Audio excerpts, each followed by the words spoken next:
Diaspora with Jamaicans of like mind in Jamaica.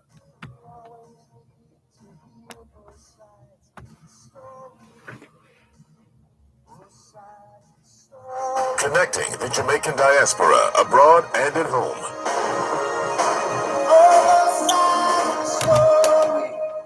Both sides of the story.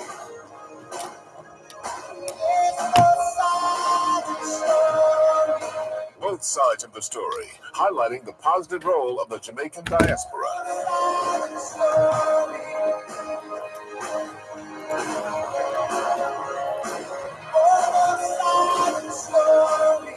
Both sides of the story.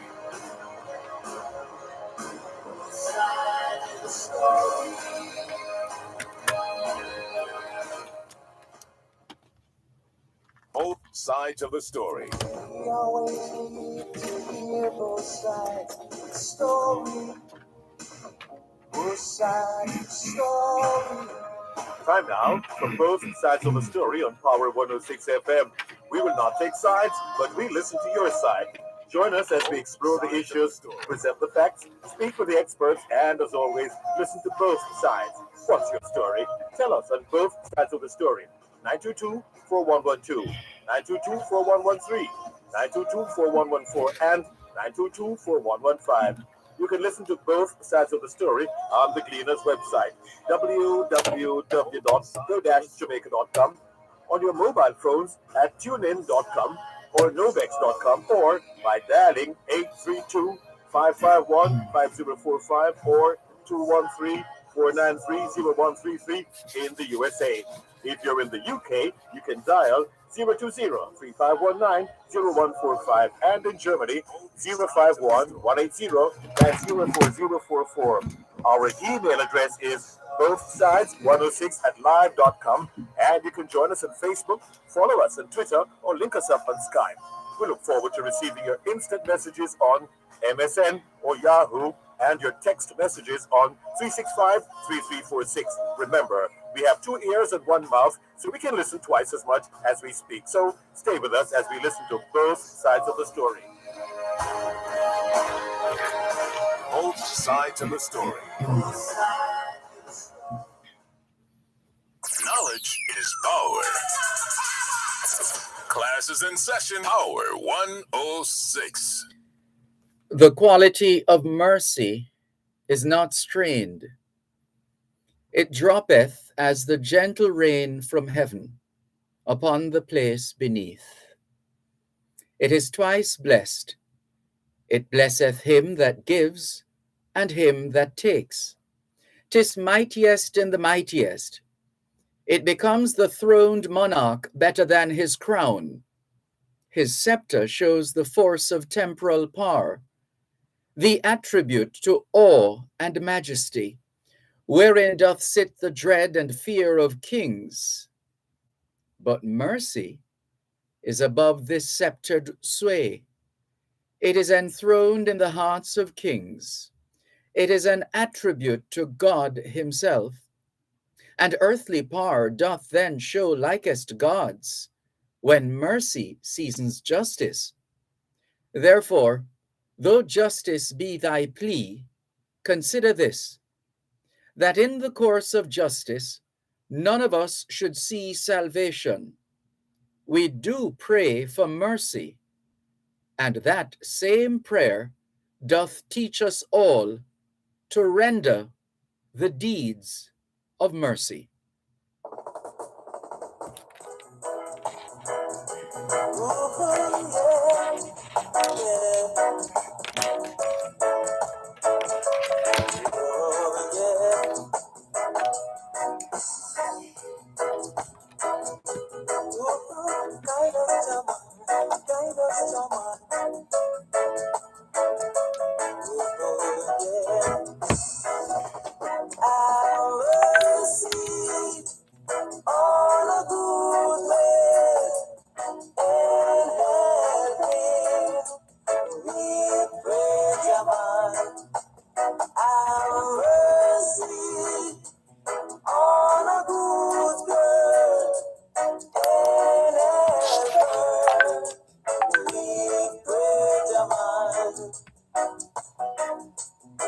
Man was made to suffer, yeah, and women were made to feel the pain.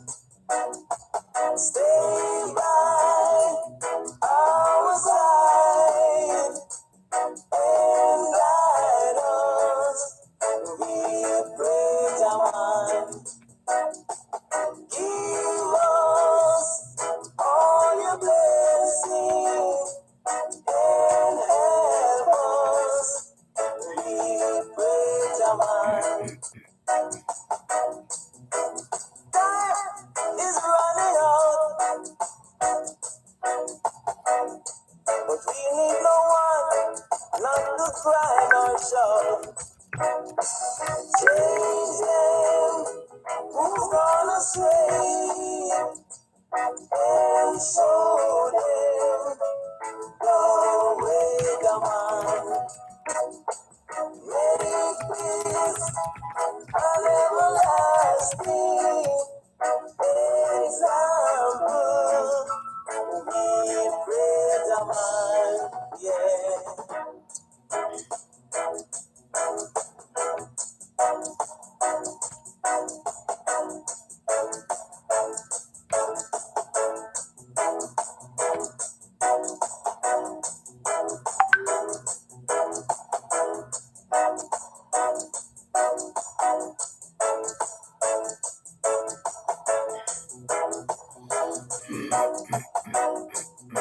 Man was made to suffer, yeah, yeah.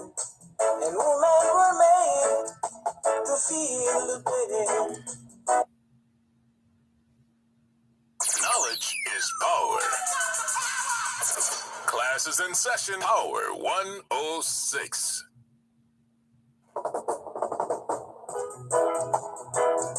Ooh, yeah, yeah. Oh, yeah.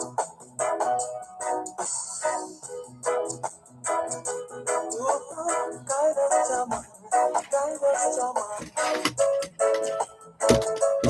Oh, yeah. Have mercy on a good man and help him. We pray, Jama. Have mercy on a good girl and help her. We pray, Jama. Man was made to suffer, yeah, and women were made to feel the pain. Stay by our side and guide us. We pray, Jaman. Give us all your blessings and help us. We pray, Jaman. Time is running out, but we need no one not to cry nor shout. Change them who've gone astray and show them the way, Jaman. Make this an everlasting example. We pray, Jaman, yeah.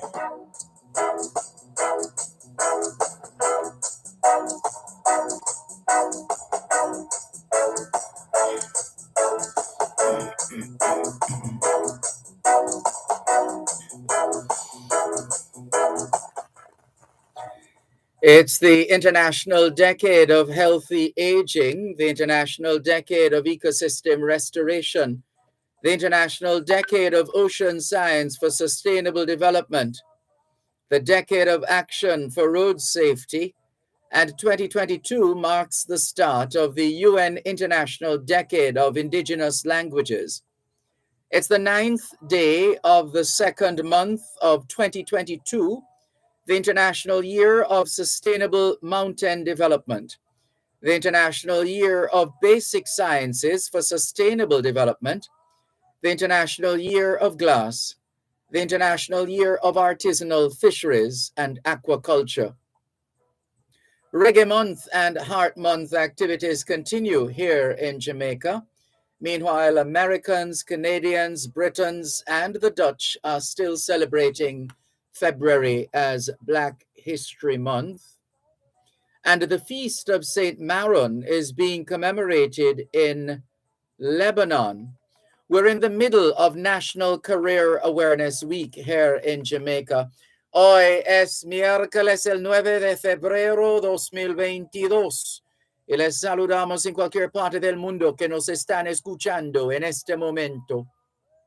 Estamos muy agradecidos por el don de la vida y el privilegio de servirles en otra edición de su programa, Both Sides of the Story, ambos lados de la historia.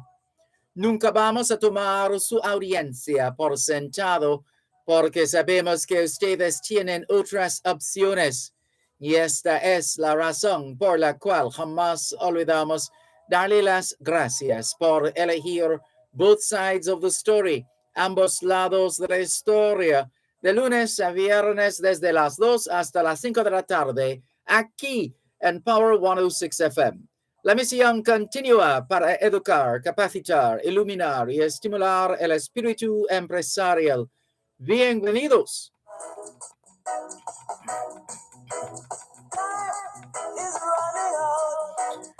C'est mercredi le 9 février 2022 et nous vous saluons tous qui nous écoutez, que vous soyez dans le monde.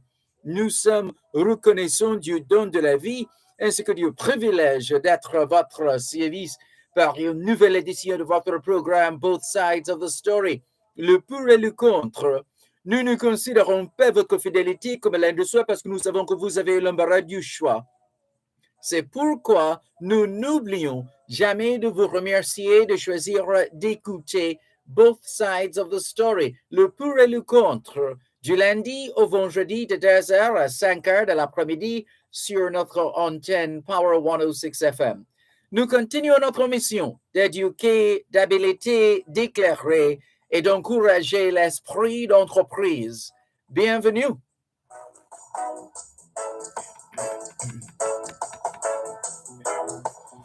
All we're saying is it's Wednesday, the 9th of February, 2022, and we greet you well, wherever in the world you are listening to us right now. We remain eternally grateful for the gift of life and the privilege to serve you on yet another edition of your program, Both Sides of the Story.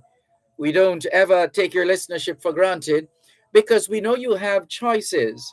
And that's why we never ever forget to remember to say thanks for choosing to listen to Both Sides of the Story, Monday to Friday, 2 to 5, right here on Power 106 FM.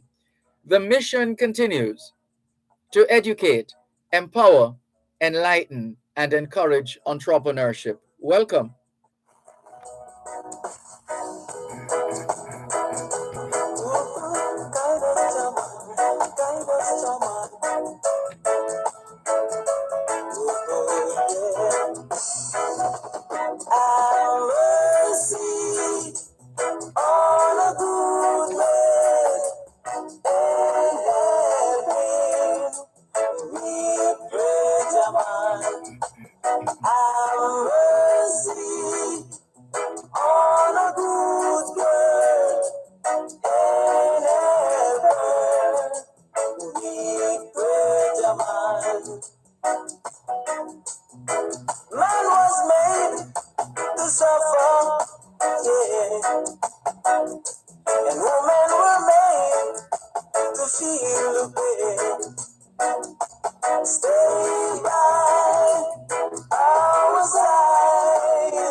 listening to Power 106 FM. The time is now 2:15. Did you know that the National Irrigation Commission Limited is the sole authority for irrigation systems in Jamaica? The National Irrigation Commission Limited enables the improvement in agricultural productivity through the provision of efficient and affordable irrigation to farmers and other customers. Contact them 977-6624 or 977-6727 or visit their website www.nicjamaica.com to learn more. Irrigation, making the difference in agriculture. Did you know that the flu can lead to hospitalization and even death?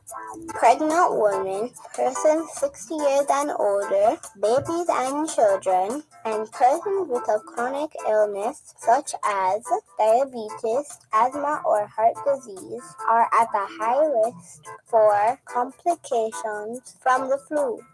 Get the flu vaccine today. Visit your nearest health center and ask to be vaccinated. The flu is no joke. A message from the Ministry of Health and Wellness. Jesus, oh Jesus, oh how I love to call your name. Tune in to Power 106 FM for the longest running religious calling program on Jamaican radio, The Prayer Line. Join Pastor Errol Hay and his team as they offer spiritual guidance and intercession grounded in biblical doctrine. Hear powerful testimonies from Jamaica and around the world.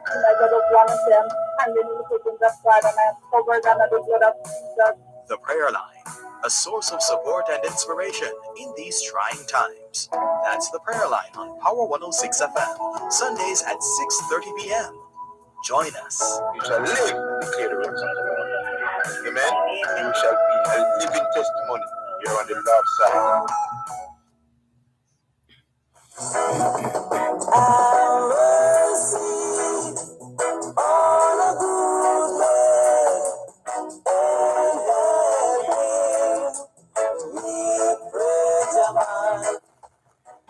Good afternoon to those listening to us on 106.1, 106.3, 106.5, 106.7, and 106.9. From Moran Point to Negril Point, from the Goat Islands to Galena Point. This is Power 106 FM, serving Jamaica and the diaspora. Hello to those tuned in via the Power 106 FM app, downloaded from the App Store or the Google Play Store, depending on the nature of your device. Downloading is free, listening is free, whenever, wherever. We thank you for dialing one of two numbers to listen to Power 106 FM from the United States and the United Kingdom. Those in the US who wish to dial a number to listen to Power 106 FM can call 631-359-8281, 631-359-8281. And those in the United Kingdom who wish to dial a number to listen to Power 106 FM can call 0330-606-0953, 0330-606-0953. We're streaming live video on the Dervan Malcolm Facebook page and affiliated pages. If you're not there yet, log on to Facebook. In the search box atop the page, type DERVAN MALCOLM, and you too will be able to not just hear, but see what's happening in the studios of Power 106 FM. If you don't have a Facebook account, there's also YouTube. We're streaming live video on the Dervan Malcolm YouTube channel, and we encourage you to check out the channel, to like, subscribe, and share.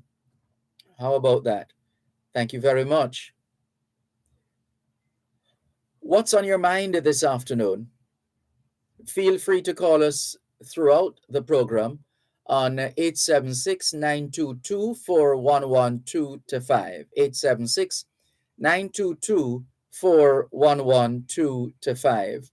The text line is the same as the WhatsApp number, which means you can not only send us your text messages, your WhatsApp messages, your voice notes, but you can also call us directly on WhatsApp. And that number is 876 365 3346. 876 365 3346. Let's greet those of you who are already on board. Thank you very much for joining us. Good afternoon and welcome to Mikey Jarrett, who is in Brooklyn, New York, greeting us as usual.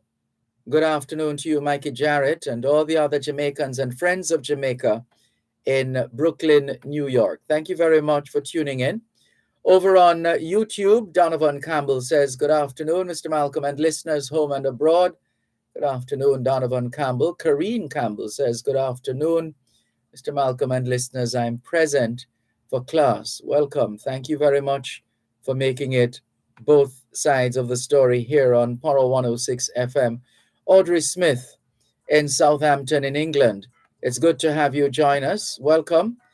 Thank you very much for making it both sides of the story here on Power 106 FM. Hello to Sandra K. Gibson, who is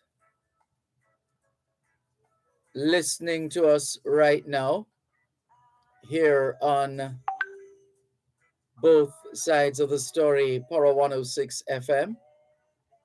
Thank you very much for tuning in, Sandra Gibson. And let's hop across to some of the other messages. Let's see. James in East London is greeting us, and he has shared with us a picture. Let's see, is it a still? Yes. The story is new bombshell pic shows Boris Johnson and open bottle of bubbly at number 10. Oh dear. And this is the story. So this is the latest because that investigation continues. And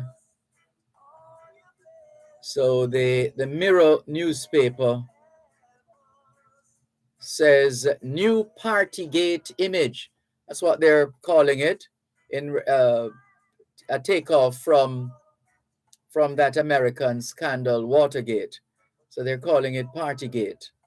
New Partygate image shows Boris Johnson and open bottle of bubbly at number 10 Christmas quiz. Number 10 Xmas quiz.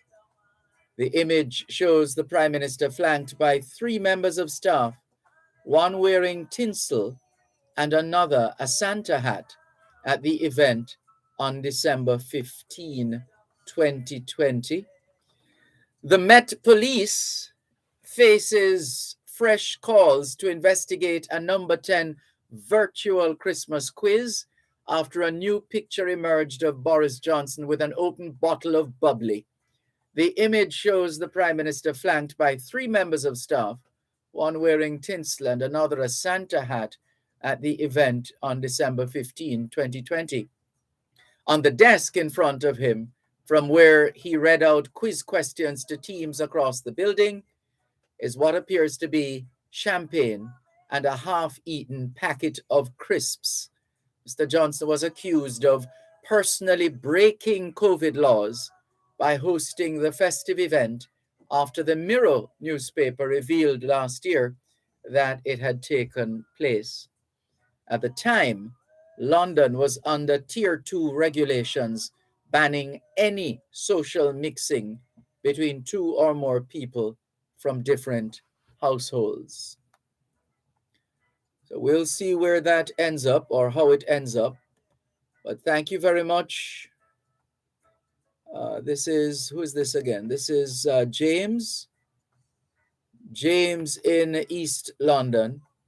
Thank you very much for keeping us abreast with respect to that story out of the UK. Thank you. Hello to Samantha. Samantha says, good afternoon, Sir Malcolm. Have a productive afternoon listening from the UK. And this is Samantha from Manchester in the UK. Greetings, Samantha. Welcome. What time is it in the UK now? I think 7:25 p.m. 7:25 in the evening. And let's see. Ricardo in Glengoff, St. Catherine, tuned in as usual. Thank you very much, Ricardo. Roy Lawrence says, greetings, Mr. Malcolm. Teacher, tell us how the Honorable Paul Bogle rebellion was put down 20-odd years post-slavery. Well, maybe you weren't listening yesterday, Roy Lawrence. Slavery. Well, first of all, the transatlantic slave trade ended in 1807. The abolition of slavery in Jamaica and elsewhere in the region started in 1834, but full freedom was not achieved until 1838, because right after the abolition in 1834, the abolition of slavery, there was a 4-year mentorship. I beg your pardon. Let's do that again. There was a 4-year apprenticeship program, 4 years of apprenticeship on the part of the slaves, that they would do an apprenticeship for 4 years from 1834 to 1838. So full freedom didn't kick in until 1838. So if full freedom kicked in then it means that there was no slavery in 1865 when we had the Morant Bay Rebellion. The Morant Bay Rebellion was triggered by the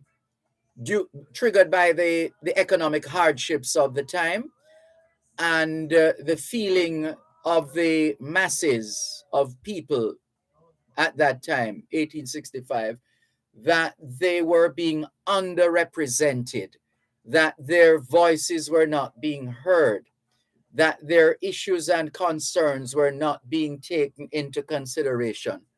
And that is what sparked what we've come to know as the Morant Bay Rebellion. Not to be confused with, for example, the Christmas Rebellion, which occurred before the abolition of slavery in 1834 and full freedom is in 1838, because the Christmas Rebellion in St. James and elsewhere in Western Jamaica took place in 1831. Roy Lawrence, we hope you get it now. We hope you have heard all of that. Not sure if that answers your question. Please let us know. But that is what it is. And who is this? Somebody's telling us good afternoon, but we're unable to say who this is. We just see a smiling face in terms of the display pic. Let's do an investigation now and see what we find. Looks like Lydia. Lydia is the person who is greeting us. Good afternoon to you, Lydia. Thank you very much for making it both sides of the story here on Power 106 FM. Still streaming live on the Gleaners website, go-jamaica.com. A couple of trending stories right now, as we like to share. Sandals paid for Wholeness's trip for hotel reopening in Bahamas, Morgan. And let's give you the details of that story on the Gleaners website in just a moment. You're You're listening to Power 106 FM. The time is now 2:30. Are you an NWC customer with multiple properties? You can add account numbers for those properties to be serviced using a single login profile. Just go to nwcjamaica.com and visit the customer web access portal. Try it now. Attention seniors, the Ministry of Labor and Social Security is now accepting applications for the social pension program. If you are 75 years or older and do not have a pension or steady income, you should apply. Take your government ID, birth certificate, NIS and TRN cards, and your bank account details. Remember, if you receive PATH or poor relief, your benefit will be transferred to the new program. For more information, call 876-922-8007. The Social Pension Program, caring for our elderly. A message from the Ministry of Labor and Social Security. Manage your waste and save. Learn more about various wastewater systems for farms and residential use, assistance in getting NEPA licenses, and monitoring and characterization of your wastewater. Tune in to Real Business this and every Tuesday at 10 a.m. for Manage Your Waste and Save, brought to you by the Scientific Research Council Wastewater Management Services, environmentally conscious, responsive, and solution-oriented. That's Manage Your Waste and Save, this and every Tuesday at 10 a.m. during Real Business, right here on Power 106 FM.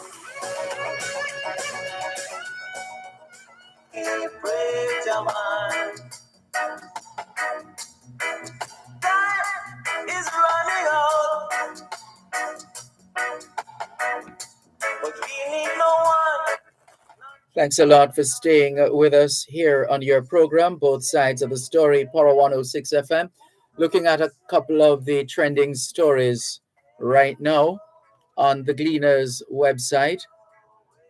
Sandals paid for Holness's trip for hotel reopening in Bahamas. Morgan. The story says Prime Minister Andrew Holness's trip to the Bahamas last month was funded by Sandals Resorts International, whose chairman is Adam Stewart. Minister without portfolio in the office of the Prime Minister, Robert Morgan, who heads the information portfolio, made the disclosure to journalists during this morning's post-cabinet press briefing. Holness traveled to the Bahamas in late January for the reopening of Sandals Royal Bahamian Spa Resort and Offshore Island. Morgan said taxpayers covered the approximately $55,000 allowance for the Prime Minister's delegation for the ribbon-cutting event. The trip was funded by the hotel, which is Sandals Resorts International. The only cost that the government bore was $380 for per diem, Morgan said. Holness also met with Bahamian Prime Minister Philip Davis on his trip.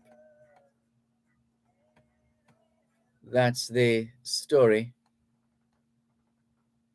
on the Gleaner's website right now, and not sure what the policy is when it comes on to the Prime Minister, for example, being transported in which is not for the first time, and he wouldn't be the first either necessarily, but just wondering what the policy is in that regard, and whether that puts the Prime Minister in an uncomfortable position, which might not be right now, but at some time, if not already.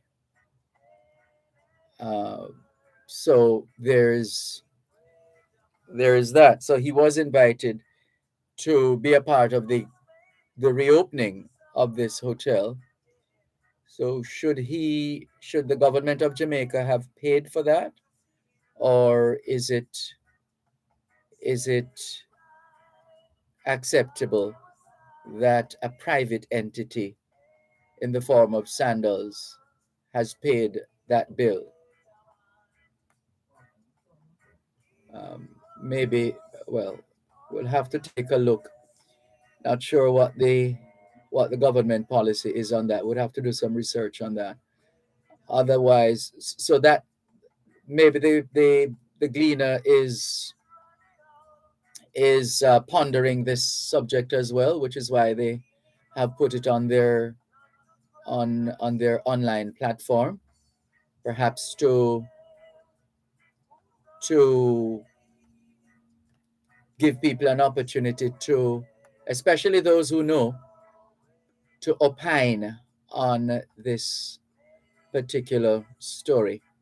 So that's the ideally you would want your prime minister to be transported by the official uh, airline or the official by the by way of the prime minister's uh, official airplane. But then this is not the United States of America, where you have the Air Force One, and it only becomes Air Force One when the president is on board. Other than that, it's just a regular plane, in a manner of speaking. Same thing for the helicopter. I'm trying to remember what they call the helicopters now, a couple of them, but it does not become Marine One. The helicopter is called Marine One, but only when the president is on board. The president is not on board, it's not Marine One. And yeah, so it's something worth exploring because we obviously don't have the resources, and it would perhaps spark some heated debates in Jamaica if we were to spend taxpayers' money to buy an aircraft, for argument's sake, specifically for the overseas travels of the prime minister. Don't see that happening anytime soon, if at all. But let's give that some thought and come back to that. But as we said, it would not be the first time, and we would love to take a look at the if such a policy exists, just to take a look to see what it says about the accepting gifts or in this case a paid trip, but then unofficial duties, because sandals is a Jamaican brand which has spread all across the region. So do you ask the government of Jamaica to pay for your trip to go and cut the ribbon for the reopening of Sandals Bahamian Spa Resort, etc.? Or should Sandals foot the bill, as they have done in this case? And by footing the bill, does that put the Prime Minister in any queasy position? Thinking out loud. So there's that story, and also Indicom probing fatal shooting of man said to be of unsound mind. Don't have the details of this story outside of what has been put into the public space, but it's coming back to this issue of mental illness in this country. It's not a joke. It's serious, very serious, and we perhaps need to explore whether we are doing enough or how much more can be done to help us to manage those among us who have mental health issues. The story is the Independent Commission of Investigations, INDICOM, is probing the shooting death of a man said to be of unsound mind by the police in Amity District in Westmoreland. Yesterday, the deceased has been identified as 30-year-old Dane Wedderburn. According to Indicom, it's reported that cops were on an assignment in the area when they approached a naked man who was seen along the roadway. It is alleged that a struggle ensued between one of the police personnel and the man, and the cop's firearm was discharged. The injured man was pronounced dead at the Savannah Lamar Hospital. did the police know?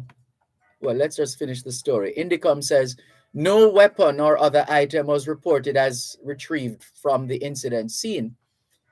Indicom says a team processed the incident scene, including the collection of forensic exhibits and the firearm of the cop. Initial interviews and witness canvassing were also conducted by the investigative team. So it's a question now in terms of the state of mind, and we can't make those pronouncements generally. It only a professional can do that, an expert in these matters. So is it that it was well known before this incident that the individual had mental health issues? And if so, had there been previous instances in which this individual acted up, so to speak? There are questions to be asked and answered. But that's what Indicom is here for. Let's see how that goes. But we need to be mindful, pun intended, we need to be mindful of the fact that we have some serious mental health issues in this country. And as we have been repeating over and over and over again, let us be vigilant, let us be aware, let us be mindful, let us take cognizance of the behavioral patterns of our family members, friends, colleagues, neighbors. In other words, because as human beings, we're creatures of habit. Usually, if something is off with us, something is not right, it's likely to, at some point or another, impact our actions. And when that happens, that should cause us to think twice whether something is wrong with our relative, our colleague, our friend, our neighbor. And that we would carefully and respectfully seek to identify, seek to engage this family member, friend, colleague, neighbor in conversation, just to try and find out, are you all right? How is it going? How are things with you?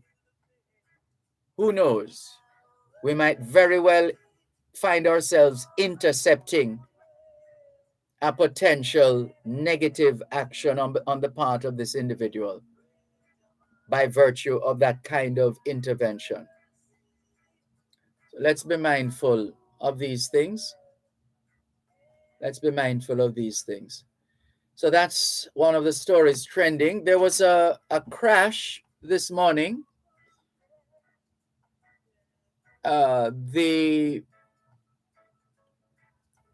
We wanted to see whether there was a follow-up, but I think it was a 3-vehicle collision near Jamaica College on Old Hope Road in St. Andrew here in Jamaica. We wanted to see if there was an update there. Not seeing that right now, but you should see the pictures of the vehicles. And if you have seen them, then you'd perhaps wonder how people survived. And it speaks to the level of it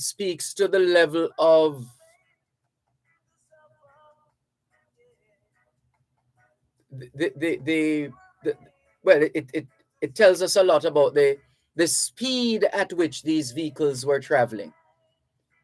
We have seen them. We have had reason to travel up and down Old Hope Road along that stretch. And everybody is a speedster. Almost everybody is a speedster. We need to slow down, Jamaicans. Slow down on the roads. The best way to use the roads is not to be in a hurry. Simple. Once you're on the road, driving, walking, riding, running, whatever, don't be in a hurry. Don't be in a hurry. And so then, no way to mind. You're listening to Power 106 FM. The time is now 2:45. Tom, Dick, Harry, or Abby, come out. You may have passed one subject or no subject. Pick up yourself, man. Brush yourself off and go back to school. Get up. No need to be depressed. The Ligani School is offering refresher courses to you with or without CXC subjects. They're registering right now. Give yourself a fresh start. Call the Ligani School at 876-924-3244 or visit MyWCA, 51 Arnold Road, Kingston 5 for registration. Sipa copper. Sipa Copper. Yes, Sipa copper. Sipa Copper what? Sipa copper Ital Jamaican Moringa tea bags. Sipa copper Moringa, turmeric, vervine, neem, and guinea hen wheat tea bags today. Sipa copper teas available in supermarkets island-wide. So Sipa copper today, you'll be happy you did. Distributed by Caramel Group Limited. NLP, we pray to mind and mercy on a good girl. Thanks a lot for staying with us here on your program, Both Sides of the Story, Power 106 FM. Lydia tells us she's listening to us from the Girl Guides headquarters, the Girl Guides Association headquarters. That's next door, Devon House on Waterloo Road. Good afternoon to you and all the other members of the team at the Girl Guides Association headquarters on Waterloo Road in St. Andrew. Roy Lawrence says, good day, Mr. Malcolm. I am ready for class. Could you tell us how the rebellion was put down?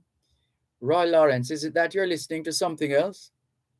Because we have shared that information. Well, this part of it, let's see. Could you tell us how the rebellion was put down? There are so many Mystorians around. Thanks again. Bless you. Well, they did have some kind of not a significant force in terms of the police, but they did have some form of military support, which essentially got involved in suppressing or seeking to suppress the Morant Bay, what is now known as the Morant Bay Rebellion. In fact, so minimal was the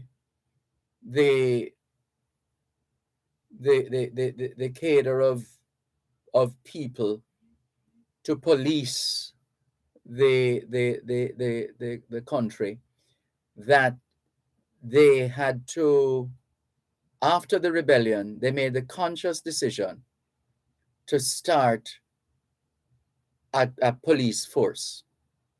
That's when that conscious decision was made. And the name force was in line with what was felt was needed, what those in power felt was needed at the time. Some force to suppress any such attempt of repeating what happened in the Morant Bay Rebellion. And so that's essentially how the Jamaica Constabulary Force came about. It came about arising from what happened in the Morant Bay Rebellion. That's what gave birth to the Jamaica Constabulary Force, because it was felt back then by those in authority that they needed an improved police force, because clearly the Morant Bay Rebellion showed up the weaknesses in the existing force that they had. And so after the Morant Bay Rebellion and all that happened within that rebellion, the Jamaica Constabulary Force was formed, and started operation with some 984 members under the direction of an inspector general appointed by the British governor to Jamaica, and continued to carry out police duties. Well, they're still carrying out police duties to this day, the Jamaica Constabulary Force. Again, not sure if that answers your question, Roy Lawrence, but that is the best information we have that we're sharing. And what else is he saying? Right. So there you go, Roy Lawrence. Over to you. Here's another message. Good day, Dervan. Dervan, for many years we're hearing that there were actuarial studies done on the NIS. Why are NIS pensioners unable to get a raise? I think pensioners should get pay from the consolidated funds. And this is from Salah in Kingston. Salah in Kingston, I used to do some production work behind the scenes for a feature called the NIS and You. And I learned a lot with respect to these matters. But it's not that those involved over the years were not aware and were not, in fact, doing studies. It's a function of the extent to which the findings or the recommendations were implemented. So, for example, what was it? Was it 50 cents a week or $50 a week? The contribution, the independent contribution that was made at the time, or was being made. In other words, those who were making were contributing to the national insurance scheme on an individual level. It was like something like 50, I think, was it $50 or $50 a week or something like that. And I kept saying every time the subject came up to Denzel Thorpe, who had responsibility for the NIS then. He's now the permanent secretary in the Ministry of Culture, Gender, Entertainment, and Sport. But back then I was saying to him, but this is ridiculous. With that little bit of money that people are contributing, how much, and the money, this is the thing with pension money. Pension is never enough and perhaps will never be enough. However, it is possible to have a livable pension. It is possible. And so it was raised. The amount of the contribution was raised. And also under the PAYE system, there is a percentage of your earnings that go towards your pension, up to, depending on, I don't want to get it complicated. I'm not an expert on these matters, although I was involved as producer of one of these features of the NIS. I was involved, the NIS and You. But so there is that. Now, perhaps it is time once again for another actuarial study of the NIS. I'm not sure where it is now and what has been happening. I haven't been involved in terms of that feature that I was involved in terms of producing behind the scenes, the NIS and You. Haven't been involved in that for years now. So I'm wondering what obtains now and whether there are plans to make adjustments. Because here's the dilemma. less than 10%. I think it's only less than 10%, if 10% of the workforce in Jamaica. And I think the labor force is about, what's that now? Is it close to 1.3 million, I believe, our labor force, about 1.3 million, estimated at 1.3 million. I'm doing that estimate off the top of my head based on what I've read before. But yeah, so that is the population of the labor force, about 1.3 million. But here's the thing. Of that 1.3 million, less than 10%, or optimistically 10% or less, 10% or less of those 1.3 million workers in this country have any form of pension at all. 10% or less. No, only 10% or less can truly say that they have a pension plan, or they're involved in some superannuation scheme or pension plan, etc. 10% or less of the population. So what does that mean?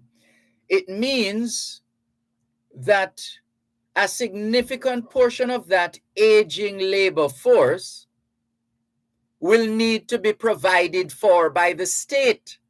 And this is the thing, because the state has a duty to take care of its people. It doesn't matter if we were reckless, careless, less than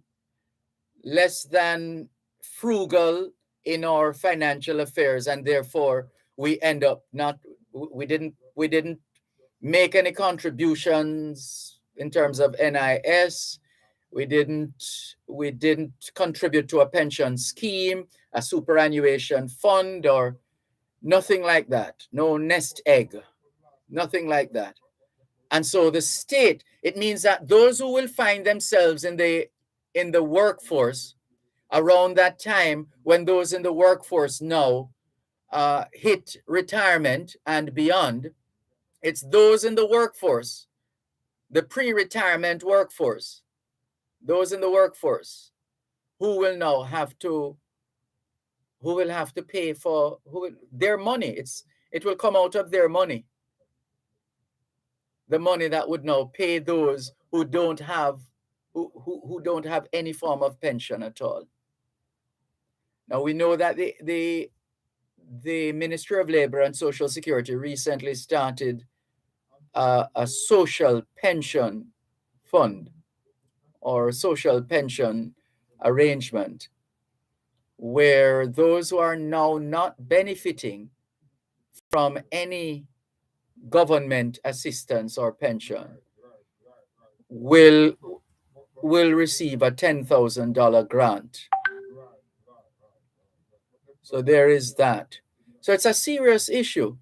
The experts will tell you that from you get your first paycheck, from that very first paycheck, you should put something towards a pension plan or a pension scheme or a superannuation fund or a nest egg, some kind of long-term savings or investment instrument,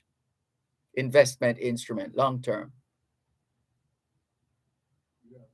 So that's something we might want to concentrate on some more public education, just so that we all don't just go about carefree without putting down something for a rainy day, or better yet, towards a pension, to ensure that less of us end up in that situation. But as it is now, only about 10% of the 1.3 million labor force in Jamaica has any form of pension fund, or is a part of any form of pension fund or scheme.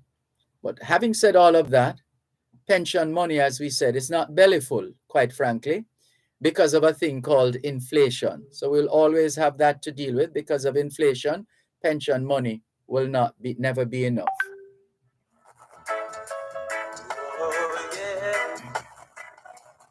You're listening to Power 106 FM.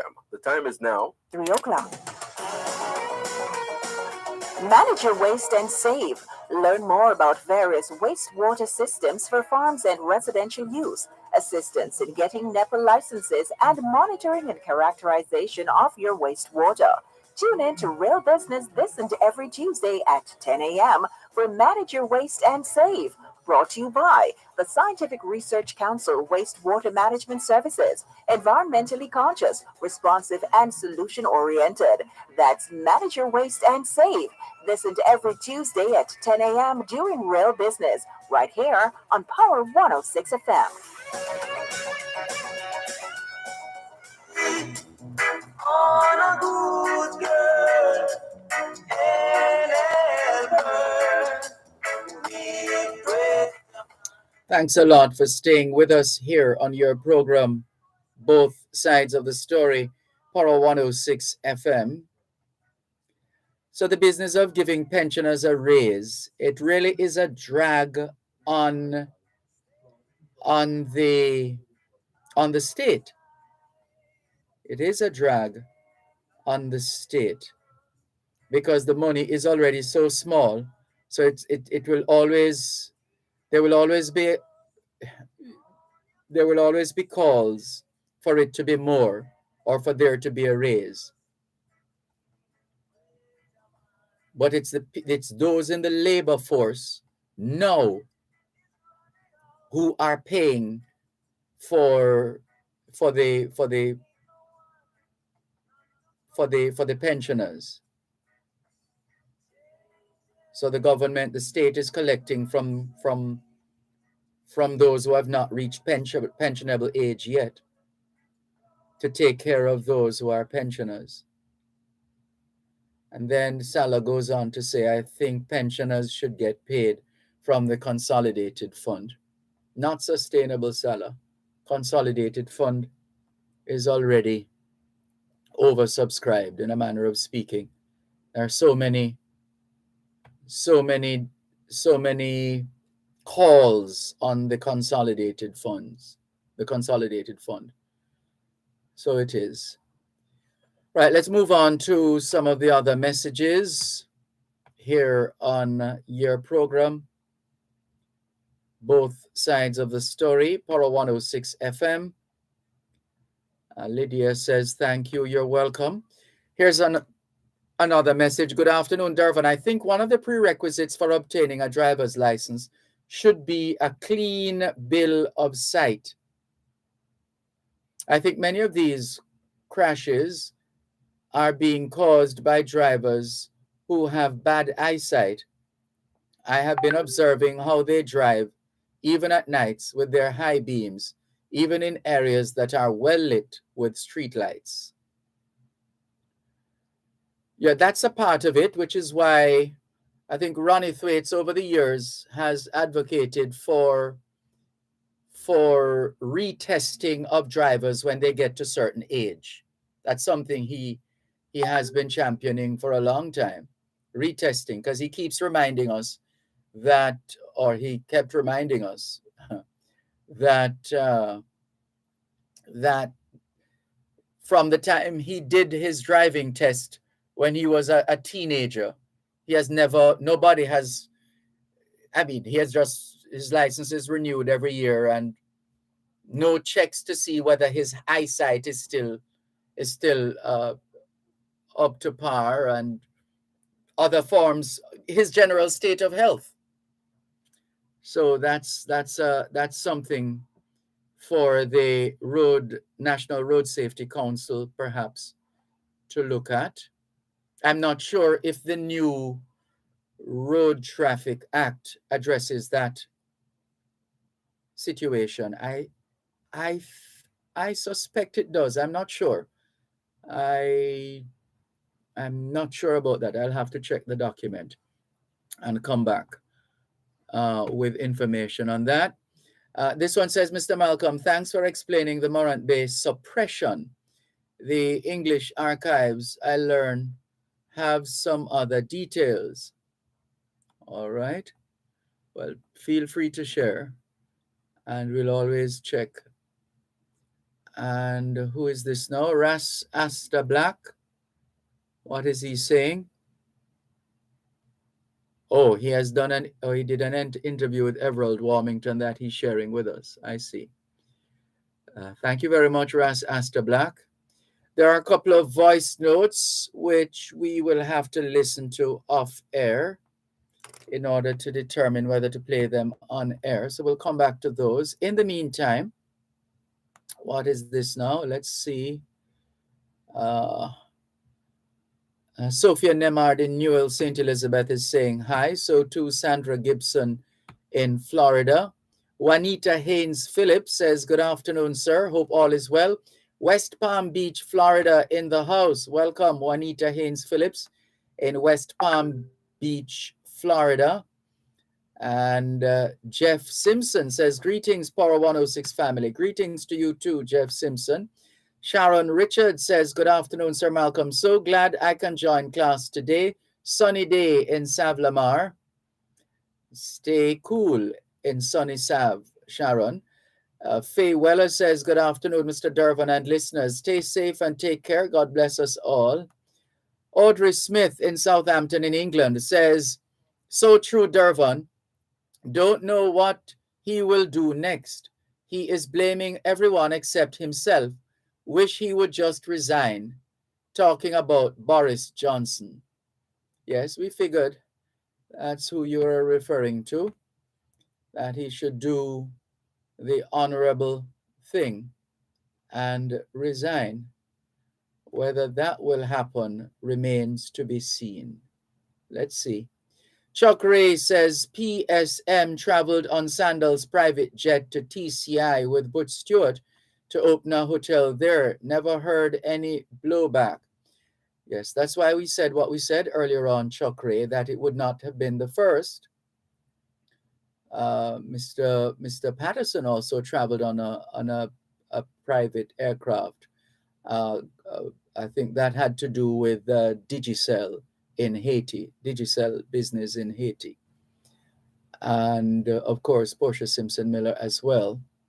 So we did say earlier on, Chuck Ray, that not for the first time. I'm just wondering, and if that hasn't been the subject of any proposed changes to legislation or guidelines in relation to privately funded trips of our prime minister, then perhaps that is covered and is not an unaddressed issue.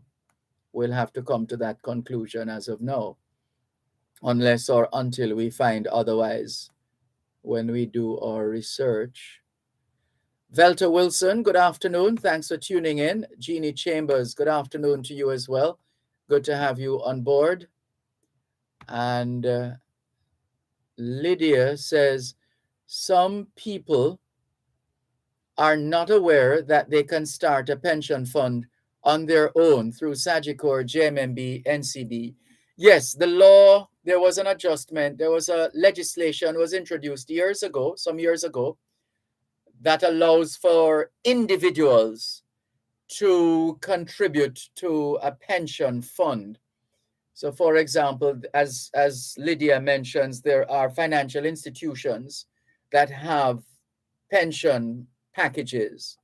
So you make a contribution, whether every month or according to your pocket.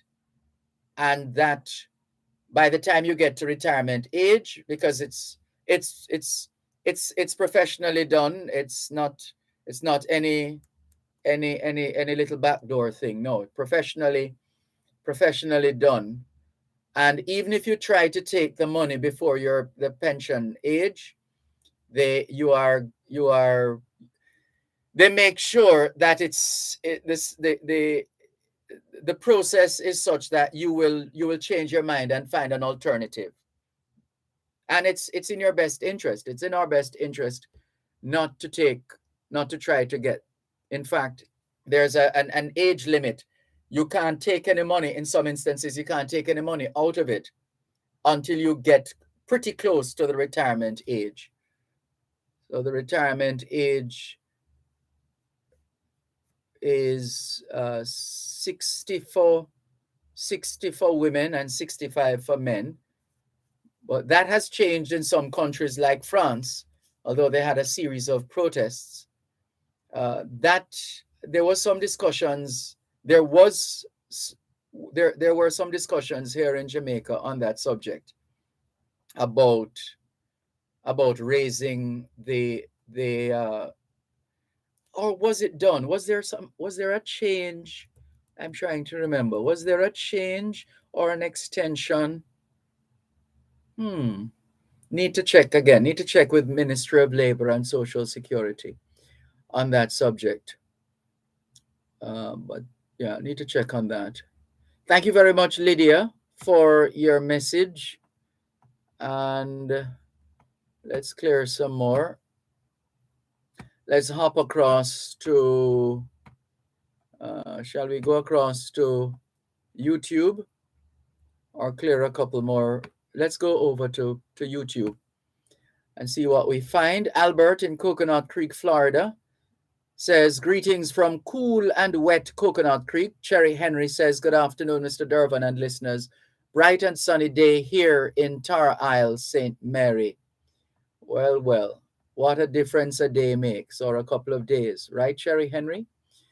Thank you very much for sharing that information with us right here on your program, Both Sides of the Story. Poro 106 FM, still streaming live on the Gleaners website, go-jamaica.com, live on your smart devices all over the world. All right, so who's chiming in now? This is somebody saying in reference to the same story, Prime Minister Andrew Holness's trip to the Bahamas last month was funded by Sandals Resorts International, whose chairman is Adam Stewart. There's someone messaging us to say, if it was funded by taxpayers, it would be odd same way. There is no way for a head of state to travel internationally to endorse a private business without questions being raised. And let's go over to this other device to see the other messages. Multiple devices here. Let's see. We read that one already. Right, and then the other two with the voice notes, that's Nemard.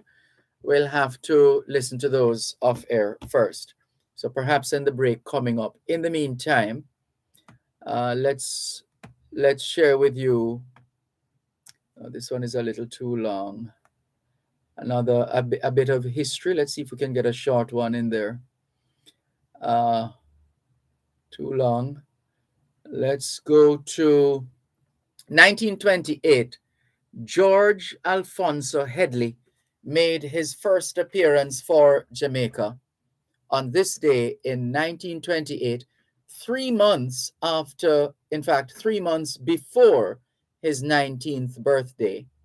The match was against Lord Tennyson's English Goodwill team. By the end of the series, George Alfonso Headley was the toast of the Jamaican cricketing fraternity. I believe that's his statue at Sabina Park, just in front of Sabina Park. Yeah, that's a statue of George Headley, one of the greatest, if not the greatest, at least for us here in Jamaica. Here's another one. Do we have time? Almost to the break. Let's make it quick. A quick one here. Quick bit of history. Senator Hector Winter, Parliamentary Secretary in the Ministry of External Affairs, was among those returning to Jamaica from Germany on this day in 1966. He was a member of the group of 30 Jamaicans who left Jamaica on a promotion tour to Germany. The tour was jointly sponsored by the Jamaica Tourist Board and Lufthansa, the German airline. Let's take the break and come back. No one You're listening to Power 106 FM. The time is now 3:15. 3:15. And show them the way to man. Make this an everlasting example. We pray to man. Yeah.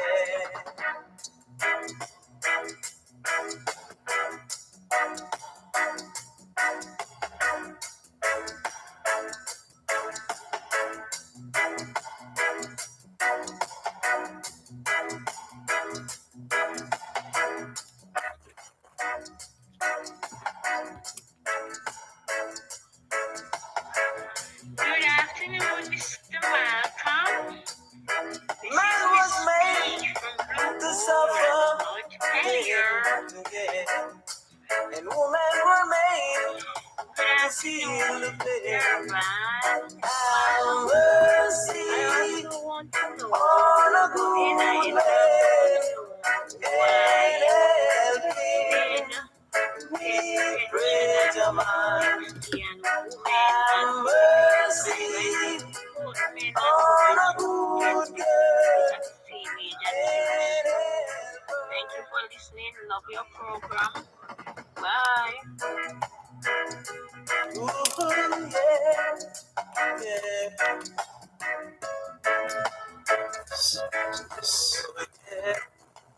So let's play for you one of the voice notes that we were telling you about.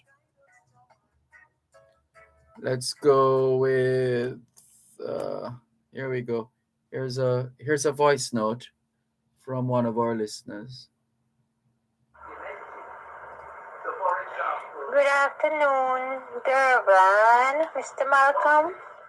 I also want to know about the NIS. I also want to know why men get pension at 60 and women at 65. I think both men and women should get this at the same age at 60. Thank you for listening. Love your program. Bye.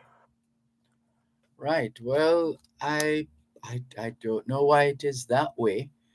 Maybe it has something to do with culture, meaning they thinking that you would want to take a woman out of the workforce a little earlier than the man. Maybe in seeking to protect the woman from, I don't know. It could be a myriad of things, quite frankly. But I'd have to research that to find out exactly why that is so. But I think it has something to do with gender. I think it's gender biased. Maybe biased is not the word, but gender sensitive. So the woman can retire at 60 and the man at 65. They may be part of the general, yeah. Well, let me not speculate any further, but if I find the information, I will share it on the program. But thank you very much for your voice note. Right, more messages coming in. Roy Lawrence says, could you start some simple phrases in Espanol each day? Gracias. Lessons in Espanol. Well, let's see what we can do. Let's see what we can do in that regard. Roy Lawrence, Cuban in Georgia, says, good afternoon, Sir Malcolm. It seems all foul is coming to roost now. The Prime Minister has taken the tablet of the Queen, Waterboy, by taking the QC accolade.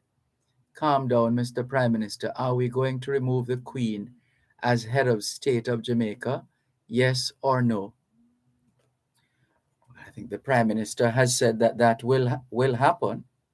So maybe you weren't paying attention there. Who's that? Cuban in Georgia? Yes, maybe you weren't paying attention in that regard. That is on the books. Let's see if it materializes, because almost every prime minister promised at their swearing in that they would be doing away with the monarchy, doing away with the queen as head of state. That is yet to happen. Barbados first way, as we say in Jamaican parlance. Let's see. Thank you for your message, Cuban in Georgia. Here's another one. Dervan, could it be that women get a pension later because they live longer than men in Jamaica? No, their pension is not later. Isn't it that women retire at 60 and men at 65? Yes, that's what we know. 60 for women and 65 for men, but there was some talk, and I'm not sure how far that went in terms of increasing the pensionable age. I think moving it from 60 to 65 and 65 to 70 or something like that, or having both sexes at age 70 being the pensionable age. I'm not sure if that went anywhere, but that is that. The business of women living longer than men.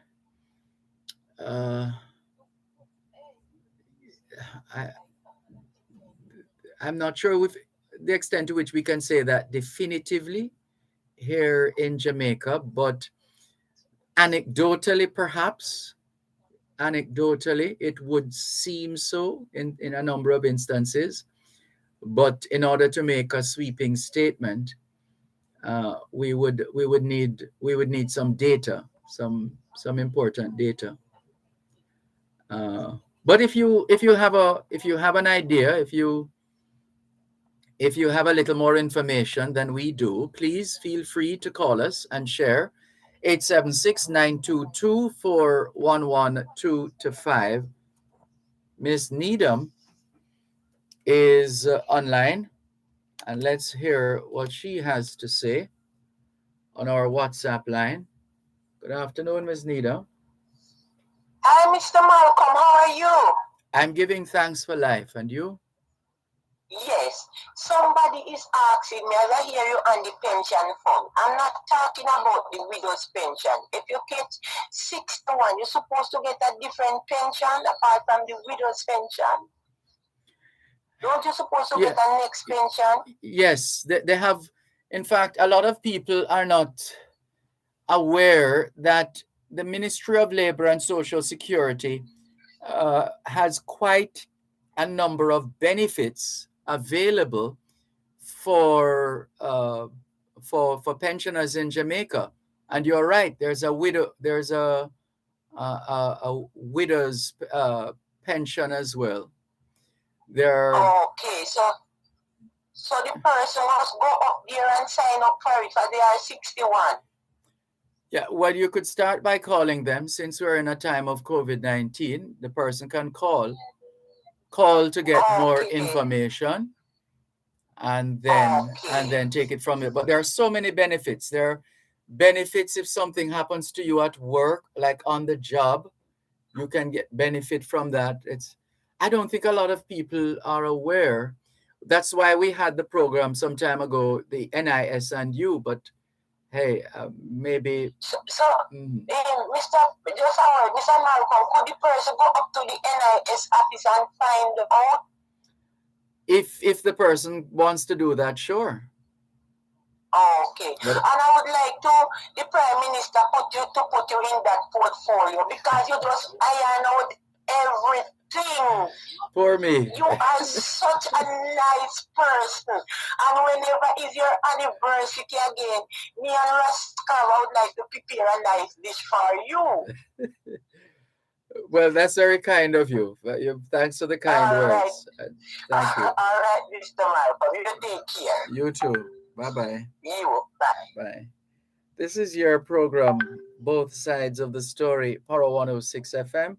Still streaming live on the Gleaners website, go-jamaica.com. To the phone lines once again, 876-922-4112-5. Good afternoon. Thanks for calling. Good afternoon, Malcolm. Good afternoon.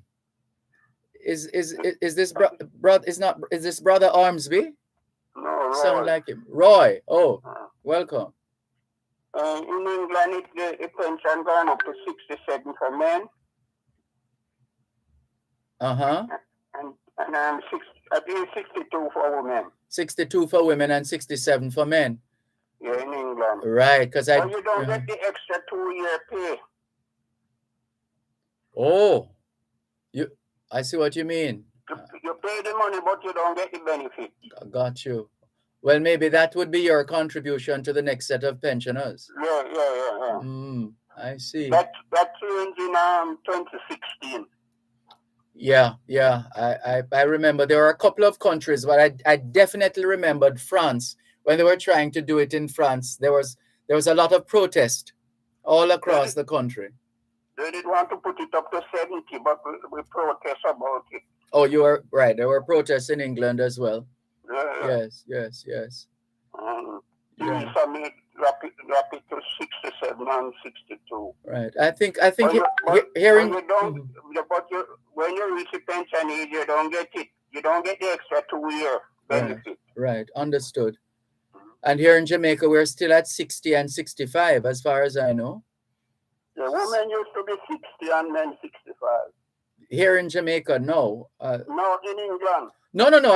I've heard what you have said about England, but I'm saying as far as Jamaica is concerned, women at 60 retire at 60 and men at 65, or that is supposed to happen. Yeah. Well, unless you're a politician. No, I'm not. No, man, not you. I'm just speaking generally to say, unless you're a politician, which means. Yeah, because they fix their pension, innit? No, I was just thinking from the standpoint of politicians going on and on and on, well beyond the pensionable age. The 80s and all that. Yes. Okay, right. then.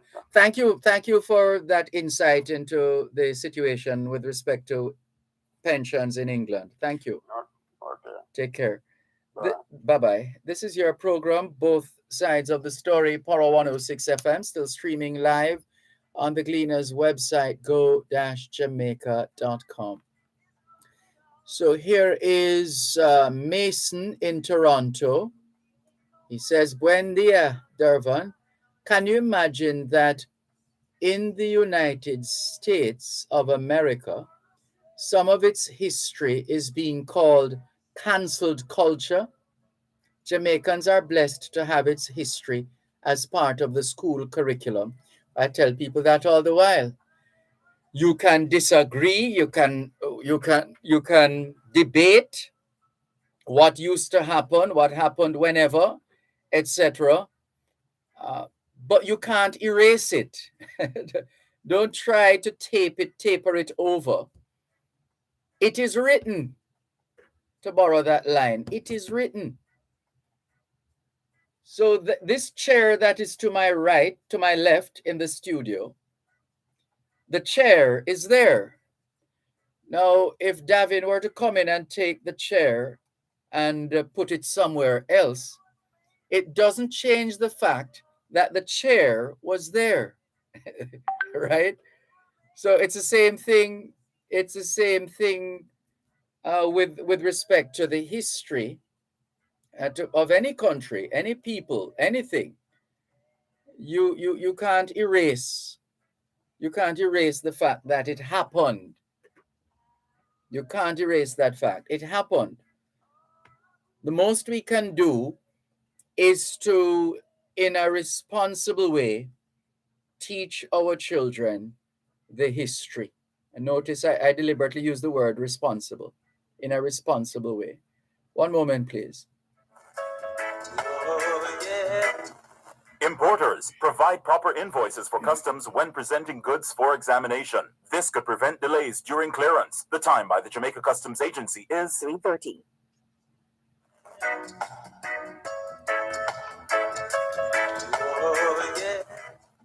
Thank you so much for staying with us here on your program, Both Sides of the Story, Power 106 FM. Here's another call coming through on WhatsApp. Hello, good afternoon. Good afternoon, Mr. Malcolm. How are you doing? I'm fine, thanks. And you? I'm okay. Now, I listened to you on the last call they pertaining to the pension. So, when is it in law that you must retire at 60 or 65? That's a good question. Let's see. It is legally the pensionable age, and therefore the answer is yes. However, it's not. I don't remember if you used the word, but it's not necessarily mandatory. You can continue working, but I think depending on the nature of the pension scheme or fund or plan that you're on, you might have to do something or some kind of paperwork or documentation or otherwise, or maybe ask for an extension, or I would have to inquire into that matter further. But I don't think it's not that people are going to come and say, get out of here, you've reached the pensionable age. But it depends on the nature of the arrangement that you're in. What kind what So you do it this time. So uh you do it if you want to leave the job. say that again? So if you're working at a place and you reach the age, it's up on you if you want to leave at that time. Yeah, and you can take your pension with you as well these days. It will follow you. Uh, let's say you have been working at a place for, I don't know, 10, 15 years, and you were contributing to a pension. When you move to go to another firm, another business, you can carry that pension with you, that pension arrangement with you, as part of the um, which I would imagine would then be added to the pension of the new firm that you would be working with. But it is So the pension, say if you were, all right, say working at Power 106, your pension would give you 10,000 a month and you go to hard, you start a new pension. No, you can, it is, what's the term? There's a term for it. There's a term for it which escapes me now, but you can carry your pension with you. That the law was, the legislation was passed to allow that to happen, as I remember it. One thing I can't understand, and I will never understand, why the politician are when him almost a head to engrave him still working. That's the effect of power. That's the effect of so power. that's their law. Mm-hmm. No, it's not a matter of. Go ahead. This man keeps saying every time I hear him speak, he say we only have one Jamaica, we don't have two Jamaica.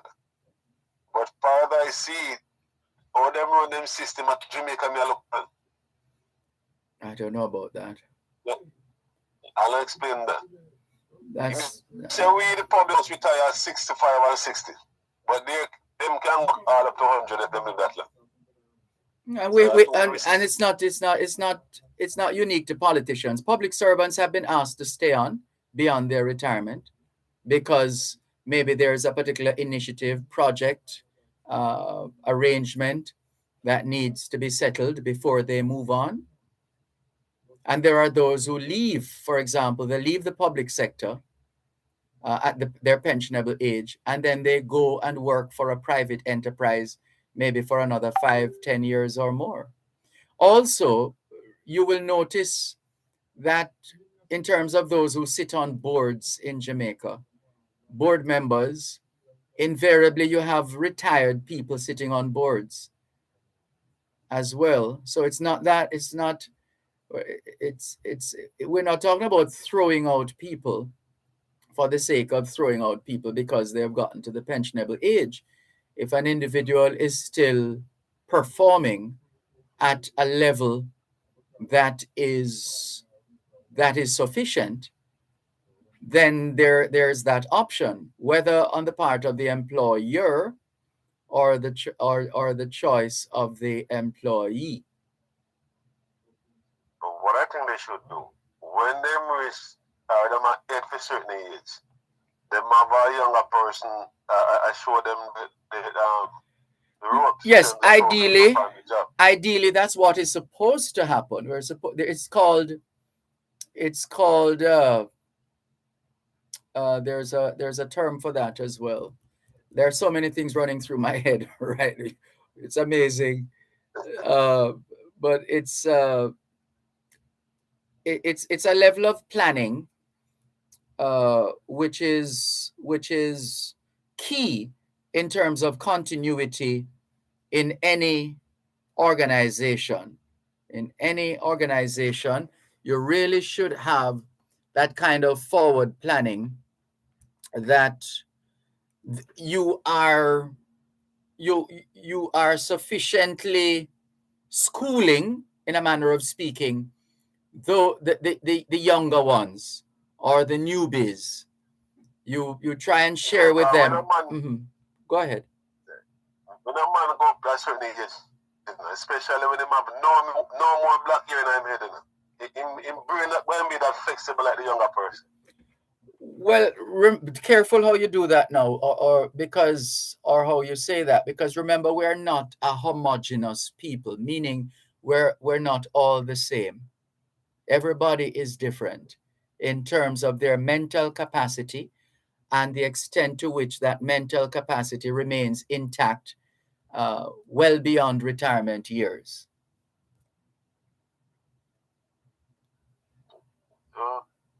Yeah, no, everybody think different, but most likely when I'm at a certain age, it starts to slow down.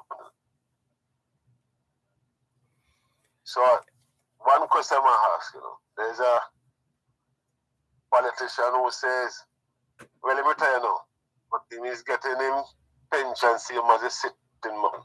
I won't call name. So what about the rest of politicians? That don't go for them? What? Say that again? Who? What? There's a retired politician. Uh-huh. His pension is same as a sitting man. If you read what I'm saying there? What do you mean, sitting man? I don't want to call him. All right. The sitting prime minister, the retired one is getting same as him. Yes, but remember, this is something that comes up from time to time. Some years ago,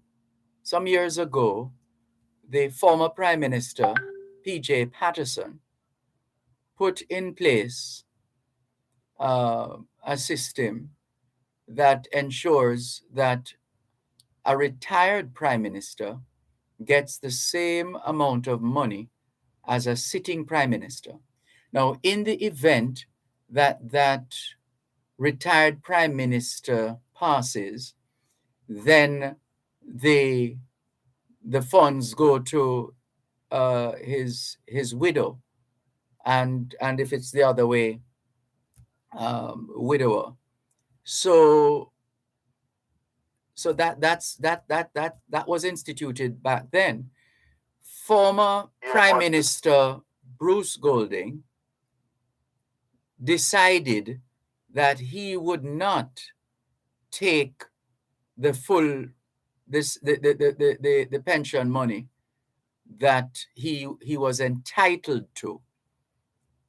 So I think he's taking, I'm trying to remember the percentage, something like 3/4 or I don't remember the exact percentage. I think it's 3/4, but it's less than what all former prime ministers and former prime ministers' widows are getting. Well, they must be a rich man, but what about the rest of politicians who have served Well, there's What after there's a pension plan for them as well. It falls under the public sector, the public service pension, whatever that pension plan is or pension arrangement as a public servant. And their pension is same as the serving one. No, no, So I don't understand that one. because Why? theirs is largely. I don't want to misspeak, so let me hold that back. But no, as far as I know, no, it's not the same as the it's not similar to the arrangement for prime ministers. It's much different. All right, we'll switch again a little bit now. As to the banking thing now, the last time I talked to you pertaining to that, the next day I get an email from VM. Really? I don't know if they were listening, but the last No, just remember, as we like to say on this program, one thing following another is not necessarily an indication that one caused the other. So it could be just sheer coincidence. Okay. They give me a list of things where no fee will charge. So yesterday I talked to them. Now what I learned, if you're, I don't know if it's kind of foreign money, but if you deposit X amount of foreign money, it's have to pay a fee. I don't know. If what? If you deposit certain amount of US dollars? foreign currency, yeah, you have to pay a fee. And how would you how do you deposit that? Well, sometime I'm there, I do it in person. Oh. Well, I'm even if you try to do it for a year, you still have to pay a fee. Anyway, take it. When cost it. now I was trying to figure out whether there's a component where you can transfer the funds electronically, as opposed to the money shop them with the pay can go and tell me what to go to your account and pay a fee and you go there. Well, that's a service charge because they will have to process it. So you're paying them to process it, which is much different. Yeah, but it's different. It's different if it's your money. Let's say from the standpoint, not that that is not your money, not that the US is not your money, but from the standpoint that this is, you are a customer of this bank and you have money in your savings account, which ideally you shouldn't have your money in the savings account unless you're only using your savings account as a service account, meaning to pay bills and for incidentals. That's how you really should use a savings account. Don't find some kind of investment instrument, legitimate, and one that can be explained to you, so you know exactly what you need to do to invest your money. So right, but anyway, the essential point is that in that case, if you're a customer of the institution and you put money in there, you really shouldn't be charged to withdraw your own money. So that's different from a situation where you are depositing foreign exchange. In other words, it's not the regular currency, it's not Jamaican currency. You are depositing foreign exchange and they need to process it. They need to process that transaction, as opposed to you're just being able to use your card and take out your money, where they tend to charge. Yeah, but Mr. Malcolm, whatever Yes. set them, all right. You know, all they set them system in any way you take it in corner, you know. Really? How Yeah, so? man, they set them, you're not going to get away with it easy. But anyhow, you know that I like others, so it can work with.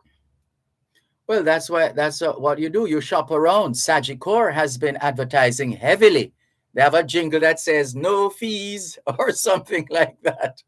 So you can shop around. Shop around, man. All right, one last thing before I go. Yes. When Workers Bank was around, I remember when I used to work at free zone, they used to pay me through Workers Bank. Now, when Workers Bank gone, I think they say I have to go to RBTT, something like that. When I get there and I show the man the book, he get on the computer and the man searching. The man tell me when he done search, he don't see no information about me in the system. So I ask him how me get this book and he can't answer me. And that money gone, I don't know where it is alone. Oh, it's a pity you didn't get somebody to act on your behalf, like a lawyer, for example, instead of all that money going down the drain. But I take over now for RBT. It's true. Yeah, it's the Workers Bank evolved a few times, has gone through different name changes and so on. So that which is Sagicor now. If I go to them, it's the same thing going here, right? I can't predict that, but you can try. You can ask them and see what happens. One moment, please. You're listening to Power 106 FM. The time is now 3:45. The Auto World. It's the only program on Jamaican radio dedicated to the world of automobile. It's the Auto World with Shelly Ann McLagan. Get news and reviews relating to vehicles and automotive technology. Learn the ins and outs of mechanical operation. Find out about the various stakeholders in the local and international automotive sectors. From auto finance to road safety to motorcycles, the Auto World is your one-stop shop for everything auto. That's the Auto World with Shelly Ann McLagan. Weekdays at 5:15 p.m. on Power 106 FM and the Power 106 FM app.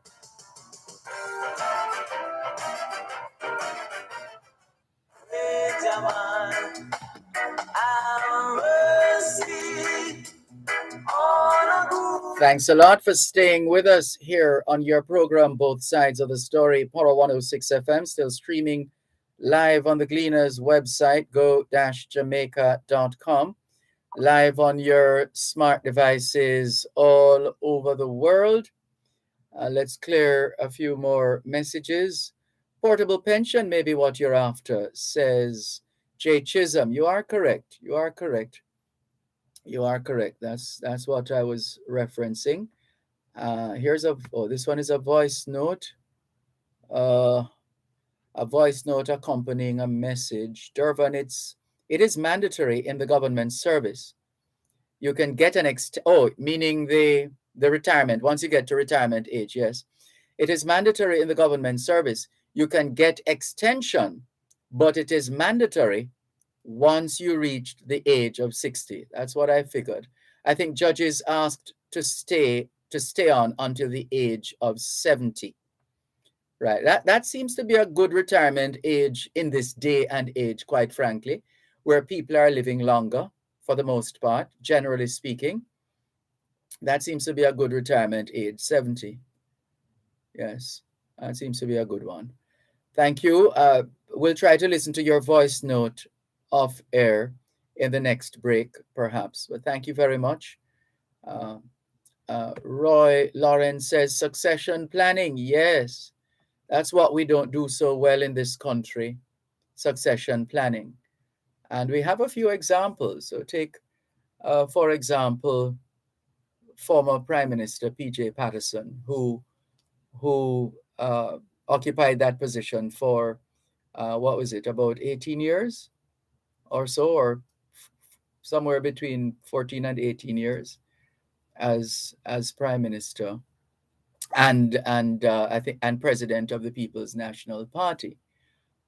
And you would recall that once he stepped away, once he retired, it's just pure, to borrow a word that was initially brought into the public space by former Prime Minister Bruce Golding in terms of a public official using the Jamaican word bangarang. Once Mr. Patterson stepped away, it was just pure bangarang in the People's National Party. So succession planning is important. And when it comes on to the politics, though, there are so many permutations and considerations. A politician can't just make a decision like, let's just say, a rational, simple decision, because every decision that he or she makes has political implications within that particular political party, political movement. And so succession planning is something we don't do very well, and we need to work on, because there are some of us who would like to think that we are going to be around forever, and we think that we should stay in certain positions for life. No sanky, no sing so, to borrow that Jamaican expression. Right. Thank you very much. Let's clear some more of your messages. After all, it is your program, Both Sides of the Story, Power 106 FM, still streaming live on the Cleaners website, go-jamaica.com. Good afternoon, Norman Hines. Thank you very much for joining us. Multiple messages popping up on YouTube. Natalie says, good afternoon, Dervan. You need to have a serious talk with Bruce Golding about pensions available to former prime ministers. 3/4, no way. What are you trying to prove? That's the evidence, Natalie. What are you trying to prove? Natalie Winter, please. It was just as how Bruce Golding had said as well, or had declined the designation of the most honorable. He said no. Whether most honorable or honorable, he said no. Mr. Bruce Golding is fine. That's what he did as well. That's yeah. So I don't know, Natalie. It's a fact. She says, you have. Well, I think what she's saying is, oh, I'm sorry. I think I misread. Let me do that again. My apologies, Natalie. She was seemingly using this platform, this channel, to talk to Mr. Golding. I think that's what, yes. So she says, good afternoon, Dervan. You need to have a serious talk with Bruce Golding about pensions available to former prime ministers. 3/4. No way. What are you trying to prove? As in, what is Mr. Golding trying to prove? Then she goes on to say, you have worked hard for this country and you deserve a good pension plan, just like all the others before and after you. Please reconsider. Well, knowing Mr. Golding, that's not going to happen. He has made his decision, and that is that. That is that. And Natalie also says, all Jamaican people in this country who have worked in this country deserve a good pension plan. Right. Thank you very much. Thank you very much, Natalie, for your messages. But it is what it is. I mean, that's what he did. He said, no, I am not going to take the same amount of money that the sitting prime minister gets. I am going to take 3/4. Yeah, that's just a fact. But I get the angle from which you are coming. I didn't get it the first time, or I misread it the first time. But I get the position you're coming from. Who is this now? Could have Cuban in Georgia has sent us a multiplicity of messages. Let's see, where do we start? A string, or is it the same? Jamaica, head of state. No, right. So he says, Sir Malcolm, the cement company has been wreaking havoc in the eastern hills of Jamaica. It's clearly visible from space what the cement company is doing up there. Sir Malcolm, we need to revisit that contract with the cement company. Was it a 100-year lease they have with the Jamaican government? And I have no idea what you're talking about, Cuban in Georgia. You have to give me some more information on that. And then he sends us another message. Sir Malcolm, how can anyone want to abolish the Queen and at the same time worshipping and harboring the same thing at the same time? What is happening here, sir? And then he goes on to say, next eyesore, Sir Malcolm, is the 4 massive swap of land covered in red mud. The bauxite company must remove this health hazard waste from the country and use it to do something. It cannot remain there. Where is NEPA, sir? All right, thank you for your message. Miss Olive in Portmore says, good day, Dervan. That caller would be wasting his time trying to get money from Workers' Bank. Most of the staff are not aren't getting any pension. Tell him he should try to find Paul Chen Young. Paul Chen Young, but Paul Chen Young didn't have anything to do with Workers' Bank. Paul Chen Young was Eagle Merchant Bank, Eagle, not Workers. Eagle.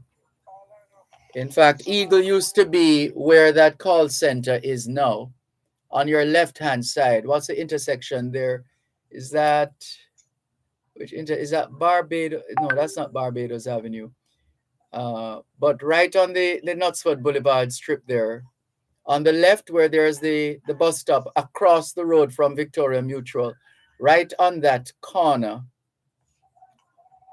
And that's what I remember. Somewhere along that, I think that's where Eagle Merchant Bank used to be. Paul Chen Young and Company. Yes. Here is a call. I think Miss Olive is trying to get through, but someone got in ahead of you, Miss Olive, on our text line, which doubles as the WhatsApp number, 876-365-3346. So, Miss Olive, you won't be able to get on until we're finished with the next caller. Hello, good afternoon. Thanks for calling. All right, hold on. Let's make sure we can hear you. Go ahead now, please. Afternoon, how you doing? Good afternoon. I'm fine, thanks. How are you? Well, not bad. I gather we want to get away from the Queen. Move away from the Queen. As a state. Yes, that there are those in Jamaica who have been championing that cause. Yes. Okay. Well, if the Prime Minister can find a way to do that, I don't have a problem. So long as that he make the people come to stay until we find people fit in this country can really deal with the fairness that actually we would expect in the justice system. So you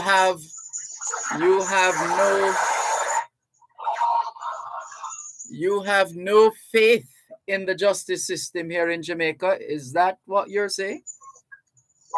Yeah, man, we believe in the justice system, but sometimes somehow I don't know. It's just that this is much mistake maker. For instance, you have the local court, and you went through it, and when you go to the Supreme Court, they find another fault again. But that is the nature. Hold on. You should be cherishing that. You should be celebrating that. Because that is how it's supposed to be. We're supposed to have checks and balances in the system at every level. And like the expression goes, to err is human. We all make mistakes at one point or another. And therefore, that's why we have to have checks and balances. So that if you disagree with a ruling, if you disagree with an outcome out of the justice system, then there are levels. You can appeal. Well, I'm glad you said that because so that when you get rid of the Privy Council, right? You go to the appeal court and the appeal court make a decision, all right, they say done. So we now go got the third one to go. No. You're off track. Not so at all. So hold on, when we get rid of the head of state, as the queen of head of state, right? We don't still got the Privy Council to go, or we don't develop 1 year, a third court year. No, as far as I know, there are instances in which members of the Commonwealth who are not who some of whom no longer has the Queen of sorry, one moment please.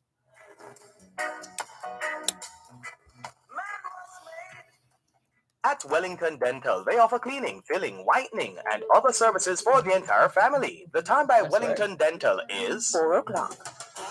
Consumer Talks, educating and empowering consumers towards a more vigilant and confident consumer-friendly Jamaica.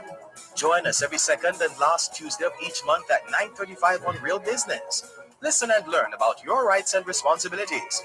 Learn how the CAC works to empower consumers That's right. in Jamaica.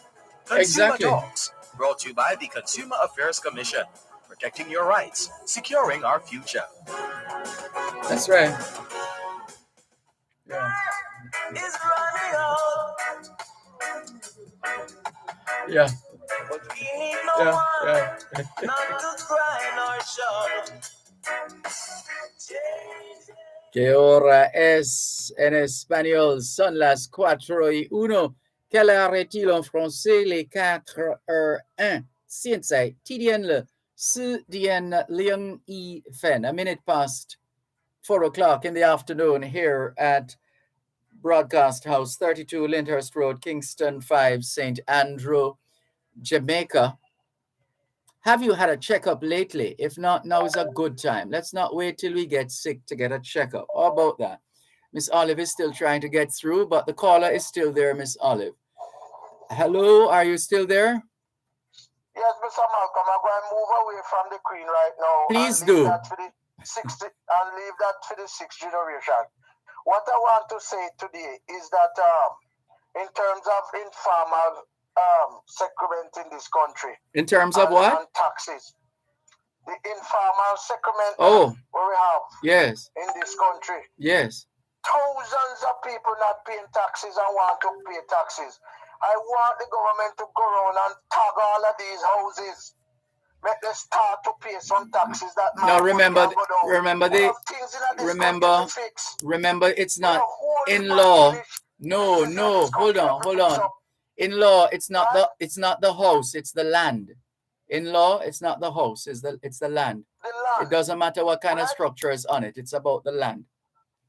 Thousands of people living on land want to pay taxes in this country, more than 40 million, right? More than 40 million people living in Jamaica? What are you saying? More than 2 million, what I say? All right. Out of the 3 or 2.8, whatever it is. But I'm saying, Mr. Malcolm, I want the government to start put on a tag on these house or the land, and if I'm $10 as a peppercorn, make them pay that my taxes can go down. More than 2 million people start come on board to pay taxes. This country that well on their way, on our way. No, you'd have to like calculate 40% of 2.8 million, and you'll get the portion of our economy that is underground, or those who, if you want to deal in number of people, as opposed to the transactions. Right? That is what we want to come on board right now. We can't wait. Leave the Queen for six generation, deal with that. Yeah, but you were raising the subject a while ago. Anyway. All right. Thank you very much. Thank you very much. Take care. This is your program, Both Sides of the Story, Poro 106 FM. Still streaming live on the Gleaners website, go-jamaica.com. Good afternoon. Thanks for calling. Yes, my brother. Blessed love again. Yes, sir. Yeah, I want to start in first that I talk about we can make ice cream by our own. You know socks up, brethren? You know socks up? I was wondering what he was saying. Because he was... I thought we left with syrup. Yes. And put it in a one plastic bag and tie it and put it in Oh, sorry. For the benefit of our callers, I beg your pardon. For the benefit of our listeners, this was a call yesterday. Raskava was taking us back in time in terms of how he used to make ice cream and use the bucket and the thing and the this and the that. And somebody else either called or messaged us afterwards to say suck Raskava was talking about, and because you said something about milk. Was it coconut? milk. Uh-huh. Yeah. You blend it with the banana, the ripe banana, Mm-hmm. and it become into a puree. Mm-hmm. And you will put that in the freezer, and it becomes ice cream, whatever flavor you want to add to it. But suck just syrup and water in a one little plastic bag. Yes. And you keep sucking it, suck it till it done. That's why that even get its name. Otherwise known as serve me long. No, well, serve me long, all right, yeah.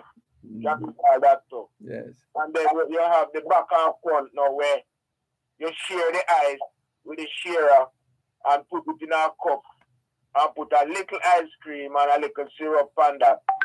And you call that back and front. Oh. You don't know what is suck, man. Right. Well, I hope he's listening.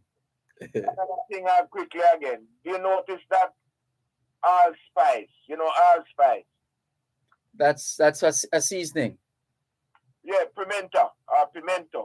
Oh, that's another name for pimento. Yeah. Oh, okay. And it's one of Jamaica most sought after spice. And what they are doing, they chop down the tree, take off the leaves, so them are going to make pimento oil. And instead of they make the tree spring up back now, they chop off the limb them with it rather, not the tree. Mm-hmm. And then the people them will go chop down the tree and take it, go jerk dead hog. Okay. And the whole pimento breed. They're not planting back any of them, chop it on brethren. So when you go a lot, send best and see it come from up na hill, up na Maroon Town, the Tantan, Magati, Dry River go. We chop them load with pimento leaf.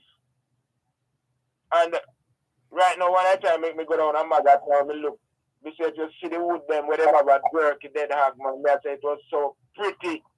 And me tell the man peace side. And right now, me have some necklace when me make out tight virgin. It coming like ebony. Mm. And the man them back bunny up and not knowing say a foreign exchange them have burn up. Yeah, you're so right. We take for granted that which we have in this country. If it's not packaged and saying made in this or that country, we're not interested in it. But that was the song some years ago, Foreign Mind and Local Body. Yeah. Yes. It was because, the same material make two shirts or two blouses out of the same design by the same seamstress, dressmaker, or tailor. And just two other label made in US and one made in Jamaica. And the one made in US gone, the one make a Jamaica. That is just to show you the mindset of the people. Yeah.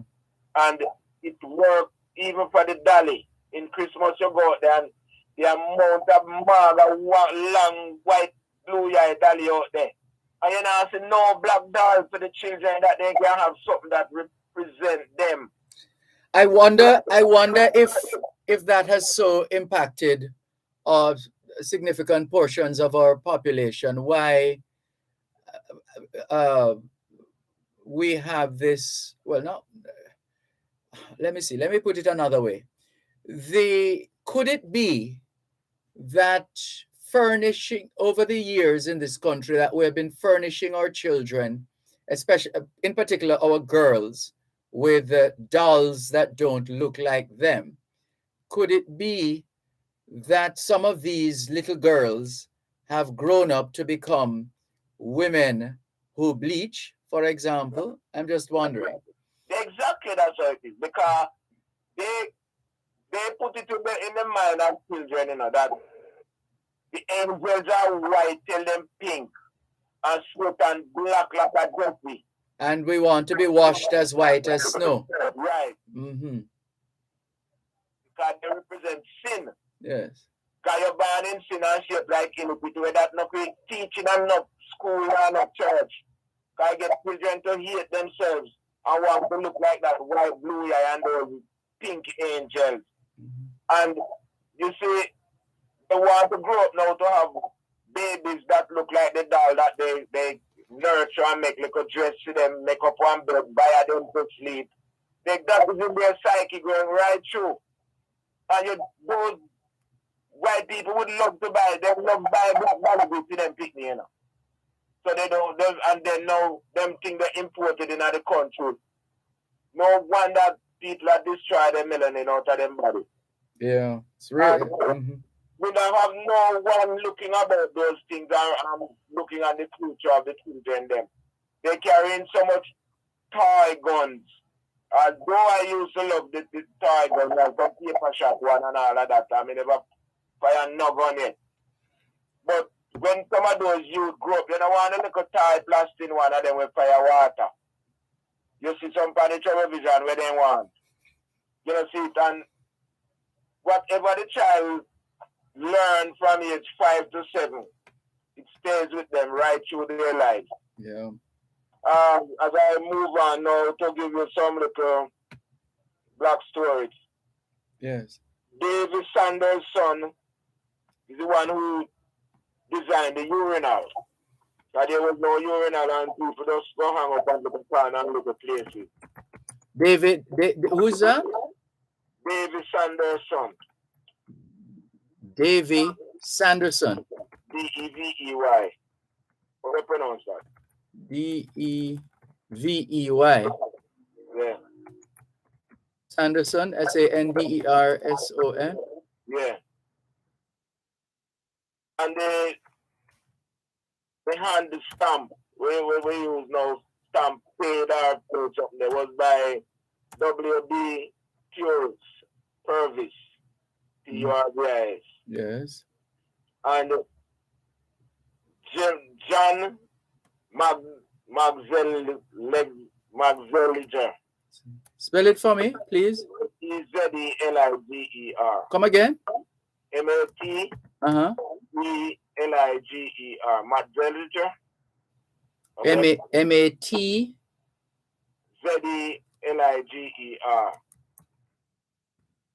Matt Zeliger. Looks like Matt Zeliger. And not Jer. No, Matt Zeliger. Okay. Mm-hmm. He's the one who designed the shoe lancing machine. You know the lance that they make shoe with? What is that? Shoe lasting machine? Lance. We call it lance.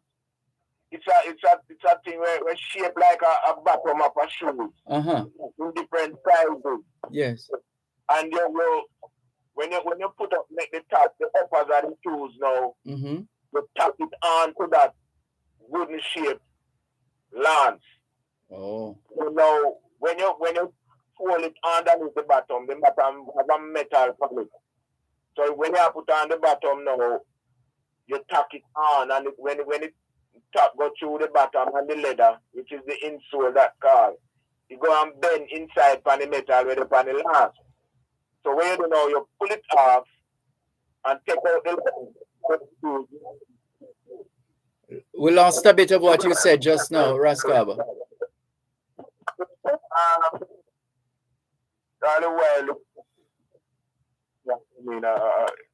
Try again. You're saying... Yeah, that the lance now, it's shaped like the bottom of your shoes. Some long point, some... So... Funny that you call it lance, though, because I see where they refer to it as lasting, shoe lasting machine. But they're a lance, they call it, so we just work with it. So the right name will be lasting. Lasting, shoe lasting machine. Yeah. Shape like the shoes that you have, because you have some roach killer with one long point where any roach go in the corner, it go in the teeth. And you have some round mouth one to chat ginger to people like me. And when you put you soap the uppers, you design it, whether slippers or not, you wrap it around it and tap it on and the bottom. Mm-hmm. You have a leather insole, the leather insole take the shape of the last too. So when you tack it on, it go through the strap and go on the metal where they are at the bottom of the last and bend. Mm-hmm. And the two is the same way. So when you don't know, you pull up the lace, because you have to lace it up and it fit snugly. And then you take out the last, and the shoe remain with the same shape that the last have. Oh. So that's how they make the shoes them. And they have them in from baby size right up. And it has a part on it where can detach. One little part on top of it where you push in underneath the shoes tongue.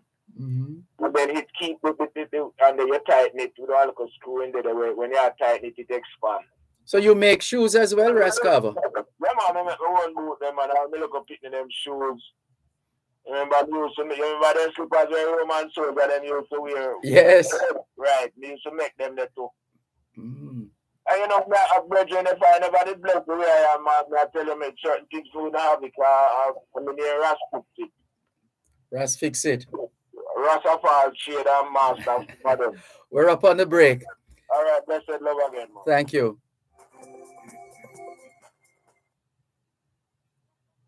You're listening to Power 106 FM. The time is now 4:16. It's here, it's there, it's everywhere. It's onespotmedia.com. Watch your favorite local program. Good afternoon, Miss Olive. One moment, please. From anywhere in the world, on your tablet, smartphone, or personal computer. Download the app now and keep up to date with your favorite local programs on TVJ. Check us out at onespotmedia.com. Follow us on Instagram, facebook.com/onespotmedia, and subscribe now. OneSmartMedia.com. ¿Qué hora es en español? Son las 4:17. Quelle heure est-il en français? Les 4h17. 现在 TDN 了4 DN 17 17 minutes past 4 o'clock in the afternoon here at Broadcast House, 32 Lyndhurst Road, Kingston 5, St. Andrew, Jamaica. Have you done your homework yet? If not, now is a good time. Good afternoon to all the schoolers listening to us, all the students from the early childhood level to the secondary level. Trust you had a productive day of learning today. Hope you also managed to get in some physical activity, just as important as mental activity. As we always say, young people, socialization makes you educable. Education makes you trainable. Training makes you employable. And the right attitude makes you successful. Homework time, young people. Miss Olive has been calling us for quite some time now. And I would imagine she's coming with her long list of birthday greetings. Let's see. Good afternoon, Miss Olive. How are you? Sorry to disappoint you, Dervan. No birthday yet. No birthday greeting today? No birthday. Well, my niece was yesterday, but it's all right. Same thing? God pass on God. my next one is coming Valentine's Day. But that's your birth. That's not your birthday. That is no. I'm an August girl. Oh. Yeah, I'm 18th of August. Oh, I see. Timely reminder. I'll try to remember that. Lion. All right. I am the lion. Go on through, lion. Oh, God. Anyway, such a long time I haven't spoken to you. It's been a while. How have you been? Breathing is not 100%. Uh-oh. Not even 25%. So I have to be careful how long I stay on the phone and all that. So well, don't exert yourself too much. Just take it easy. No, man. Sometimes I don't even have the strength to take up a phone for call nobody, believe it or not. I can't believe that's me. But, that's how it is. Quickly. Yes. Yesterday we were talking about these guys who wear their pants down on their knees. Yeah. And a lot of people is likening it to homosexuality, which is so wrong. Well, hold All on. started. Go ahead. Or go ahead first. Go ahead. Go ahead. The origin for this thing is with the prison system, where they have to take off all the belts and they have to take the lace from out of the shoes because they don't want them to use it to hang themselves and that sort of thing. I used to work at Rikers Island, and that was where I think that's where it all started. This thing, it has, well, people all down the line use it as an excuse for homosexuality, but that's not the origin of it. And the fashion people now use it to make money and make the pants them through in such a way that them can't come up to your waist anymore. And some of them have the pants so short that they do the belt around them knee. Two guys live next door to me, and it's just for them pants, two brothers, and it's down there for them pants there to them knee, and the belt round the arm around them knee. So as you say, police run them down, police catch them because them can't run, because the pants keep them back. Yes, So you're right about it's the homosexuality. you're right about the prison situation. You're right about the prison situation. Yes, that's where it all yes. started. It has In nothing the to do with homosexuality. well, hold on. There are different levels. Yes. In the original state, but people use it. Mm. People use it as a form of, okay, them go after this guy, they go after that guy. I'm not saying it is not so, but the origin was the prison system. Yes, and the prison system also, with respect to positioning yourself in the prison to demonstrate that you are of a particular persuasion. But that was just yes. like a side right. track. But there's more to it. There's more. So number one, you're right. You're right with number one in terms of the situation in the prison where you're not allowed to have belts and rope and cord for obvious reasons. That's right. Right. Them really shoes, so what they call it, when you put on the shoes and you have the thing tape it down, right? I forget what you call it. The loafers and things like that. Yeah, so the idea was that without the belt or anything to hold the pants, because there's a one size fits all clothing that they get in the prison. So they would just allow the pants to just drop down because they don't have anything, instead of trying to hold it up all day. To hold it up, right. So that's really how it started. And when you consider that in Jamaica, we send about 2,000 people, 2,000 mostly males. We send about 2,000 males to prison every single year, and we let out about the same number. We release about the same number, 2,000. So imagine if you have spent time in the prison where you didn't have anything to hold up the pants, and so your pants would constantly ride down. Imagine after being accustomed to that over the years, when you then come out into the society, so to speak, into the world, then you are so used to that you continue to wear your pants that way. Yeah. So that is your. Most of these guys. Sorry, go ahead. Most of these guys don't even know what inside of a prison look like, but just to be in style. Just because on the road where I live, a lot of guys live on the road here, and every single one of them wear them pants like that, and them not funny. Yeah. Them not gay, them not homosexual, which is the style. Yeah, because in the Branston dropping, but say when we used to live, we don't know, you wasted up to so all of a sudden it reached down my hip. Drop your pants. Yeah. Them not coming into my house with them pants down on them knee. Yes. I'm sorry. My mother used to take me to a dressmaker. We used to call her Major, because she was a major in the Salvation Army. And she was the one who told me that my pants is supposed to come right up to the navel. Up to, of course. That's where it's actually supposed to be worn. But that is how that's when they measure, you know. Yeah. That's how they measure, That's right. Anyway, quickly now, we do Before you move on, though, remember what you're going to say. Let's just come back to the same business of the pants. Here's the other thing that the young men in the communities will tell you, the boys, the males in the community, that one of the reasons why they expose their undergarment in the way that they do is to demonstrate clearly that they don't have anything on them, meaning a weapon. That's another side of it.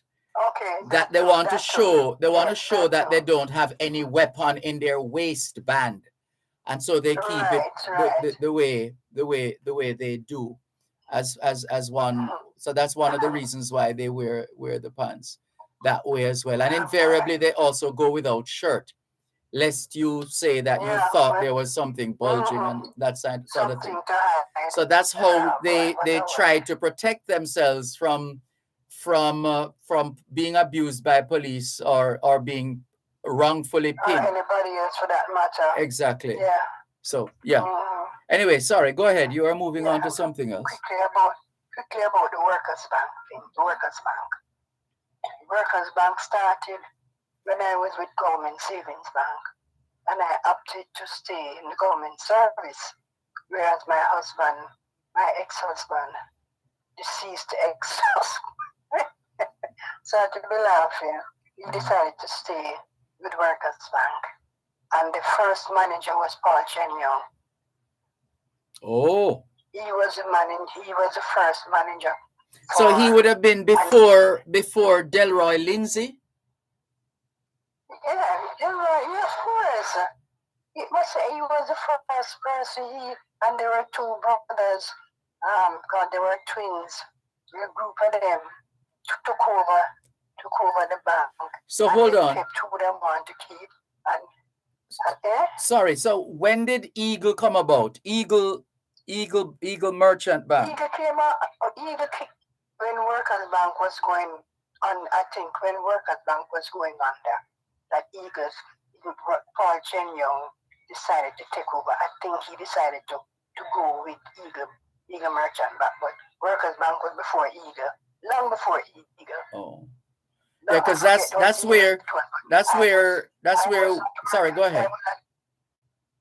I was at Savings Bank when, as I said, and you write up, you fill out a thing if you want to stay with government or you want to go with Workers' Bank, and that's how I ended up working with the Ministry of Mining and Energy, and of course, and a lot of the people, Dervan, who work with Workers' Bank, them not getting a dime in pension. I can tell you, my ex-husband never used to get, all them used to get was NIS money. That's it, no pension. No pension. A lot of them don't get nothing. Only those who was friend with Paul Chenyong, them hierarchy thing. Some of them have gas stations, some of them have big business. The twin brothers, I remember them name now. One of them had a fish business out of Workers' Bank money. And when I tell you this, I am not telling you what nobody tell me. This is what I know. I know this as a fact, Dervan. So don't tell me, man, no wasting time. Don't get no lawyer for that thing, no. Because I'm going to have nothing to get. I think I overheard some argument that Paul Chenyong cannot come back to Jamaica when I raise his back cover. Please. That's one that man there need to go to jail. And carry on so much people. Dervan, no pension after you work with a bank for so many years and things. So when you retire now, you're going to get a pension. Them don't even get $1. I mean, I tell you, it's people anybody who work at Workers' Bank can call you and tell you, they're not getting nothing. And I'm not telling you what I do. No, I'm telling you what I know as a fact. Okay? Yeah. So that is why I said, let me give you a call and tell you the real story behind the Workers' Bank and the Paul Chenyong. Eagle Merchant Bank came afterward.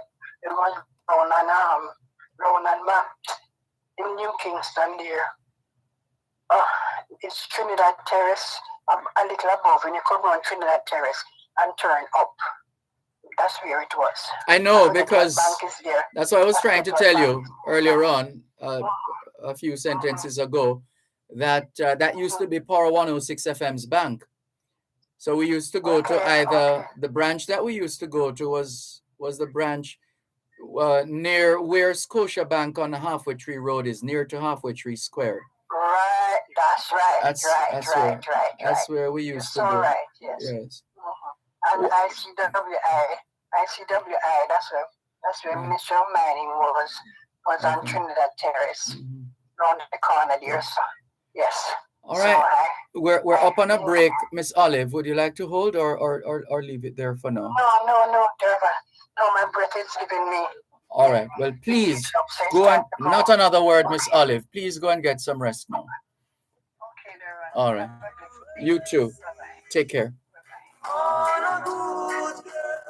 You're listening to Power 106 FM. The time is now 4:30. NIS pensioners, early encashment continues. Any pension order voucher with a payable date in February 2022 may be encashed as of February 3. Collect your February payments at your convenience. Simply visit your designated post office. Pension vouchers can only be encashed at post offices. A message from the Ministry of Labor and Social Security. Manage your waste and save.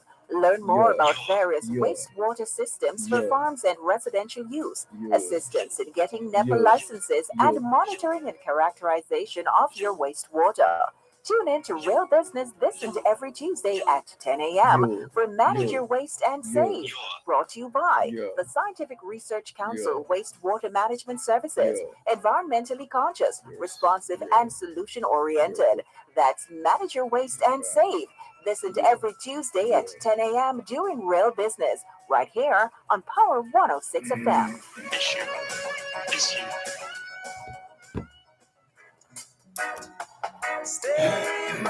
How long is the next break? All right.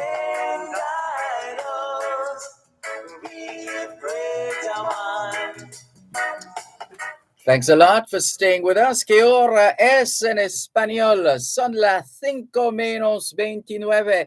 Quelle heure est-il en français? Les 5:29. 现在几点了？5点加29分。29 minutes to 5 o'clock in the afternoon here at Broadcast House, 32 Lyndhurst Road, Kingston 5, St. Andrew, Jamaica. Do you know where your children are? Are they where they're supposed to be? Doing what they're supposed to be doing? It's a good time to check up on the children. A good time for us to continue with more on your program, Both Sides of the Story, Power 106 FM. Good afternoon to Tyrone Bernard on Facebook Live. He says, good afternoon, Sir Malcolm. Because this is the education program, I feel free to ask these questions. Is your pronounced your? Your book, your bag, your shoes, your family, your people, your country, your time, just as it is there, your things. Now, if you're speaking with a stiff upper lip, as they do in the UK, for example, you would perhaps say your, as opposed to your. You'd perhaps say your people, your bag, your book, your table. In fact, I read a bit of history, read Hector Winter earlier on. One of the things, and to this day, I'm still invited every now and then to either host or do readings at National Heroes Park in honor of our heroes, leaders, etc. And one year, years ago, while I was still in school, I was doing one of those readings on, I don't remember which national hero it was at the time. And Hector Winter came to me afterwards to share with me that the English had long done away with their R's. So we don't say gleaner, but gleaner. We don't say paper, but paper. We don't say mother, but mother, father, sister, brother, gleaner, paper. So, Tyrone, your book, your bag, your building, your people. Yes. But nobody's going to crucify you if you say your bag, your book, your people. But if you're, because that's English, that's perfect English, except if you want to go with the British accent, then it would be yeah, yeah, yeah, yeah, yeah. Anyway, and the other one, number two, you have is ISSUE. There are two pronunciations on record for that word. You can either say issue or issue, issue or issue. Generally, when we're talking about topics and subject matters, we say issue. What is the issue? On what issue? What issue are they discussing? And there was once a program called Your Issues Live. And then the other pronunciation is issue. This latest issue of Time magazine or latest issue of, so you can use them interchangeably. You can either say issue or issue. Hope you got that, Tyrone. Good afternoon to Inez Iona Campbell. Thank you for tuning in as well. Lots of messages on YouTube. Delano Kemps says, as you mentioned, Bruce Golding, I have to admit that I'm very disappointed how he left the political stage. His policies helped to reshape Jamaica for the better. He left the stage too soon. Delano also goes on to say, I've seen, had the experience of Michael Manley, Edward Siaga, and those who came after him, and I think Bruce was simply the best. And Courtney Thompson says, good afternoon. Former PM Bruce Golding, in a statement to Parliament, said that his father taught him not to take for himself what he can't afford to give to others, hence his decision not to take it. I remember the statement in Parliament, actually, that he said what his father, Tatius Golding, I think Tatius Golding served as Speaker of the House at some stage, his father, Tatius Golding, and what his father had said. Apart from that, I think he clearly spoke about what his father said about not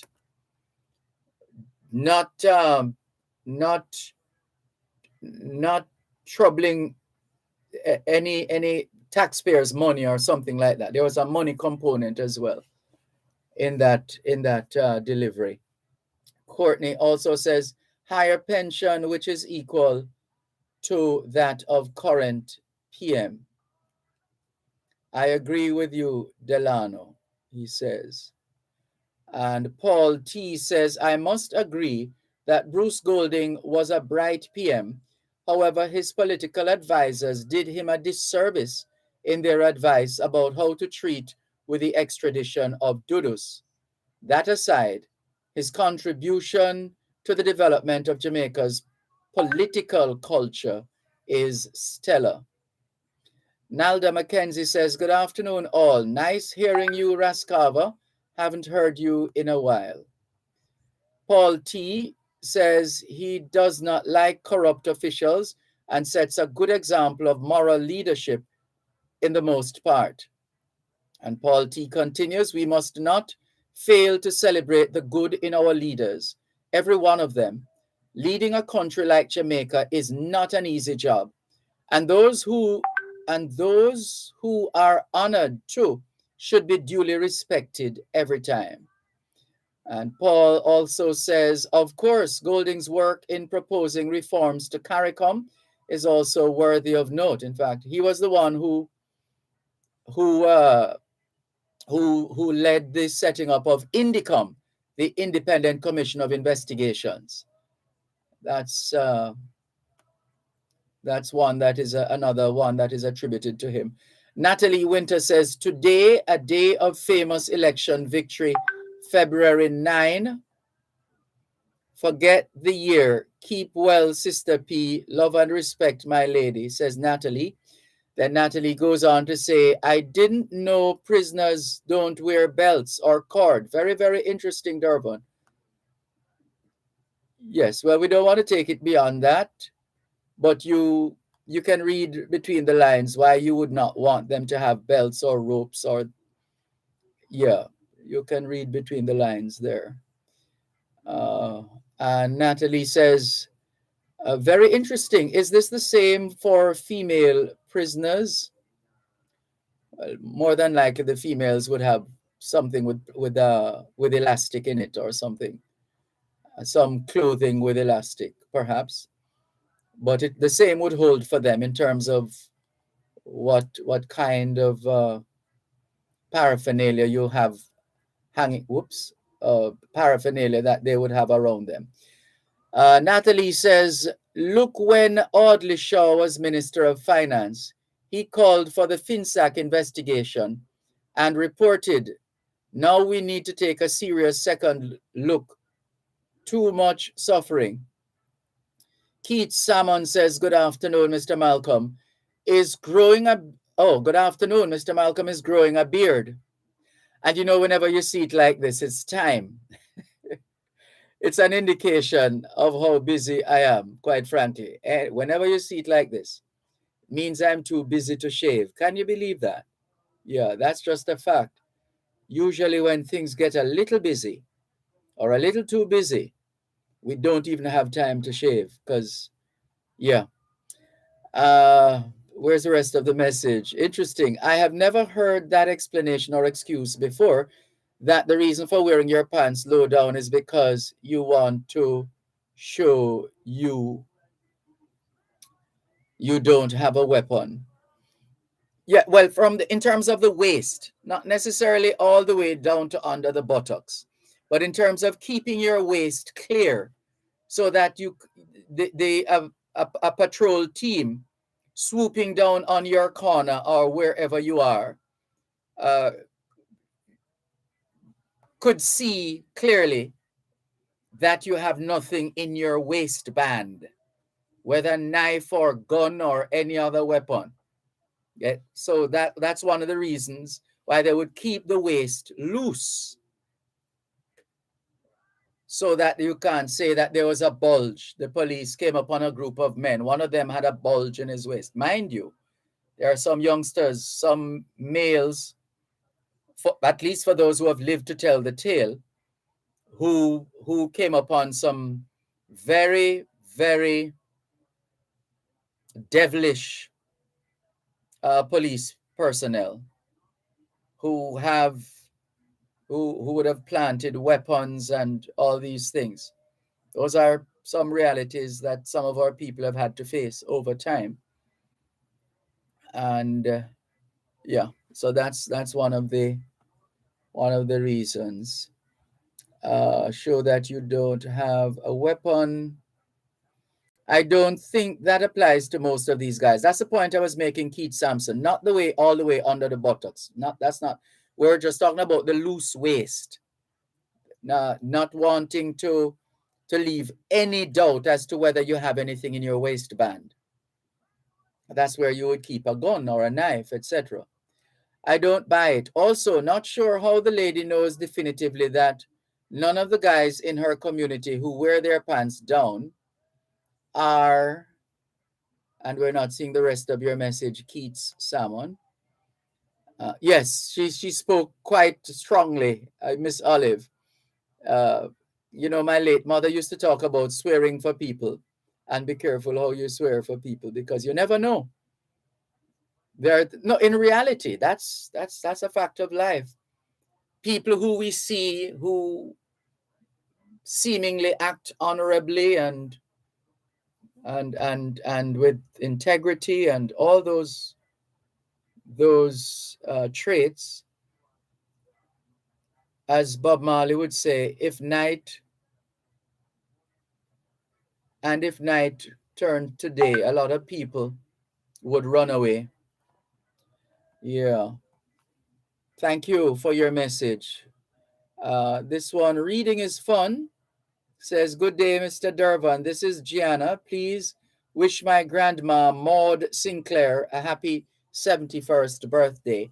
Happy 71st birthday to Maud Sinclair from your granddaughter, Gianna. Happy 71st birthday to Maud Sinclair from your granddaughter, Gianna.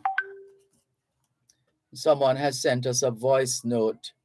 We'll have to check that off air before we play it on air. And we're going to a break now in a little while. So we can play the voice clip off air. So let's take that voice message in just a moment.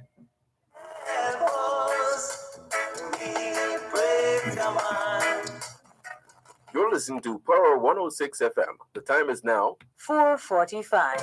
The Auto World. It's the only program on Jamaican radio dedicated to the world of automobile. It's the Auto World with Shelley Ann McLagan.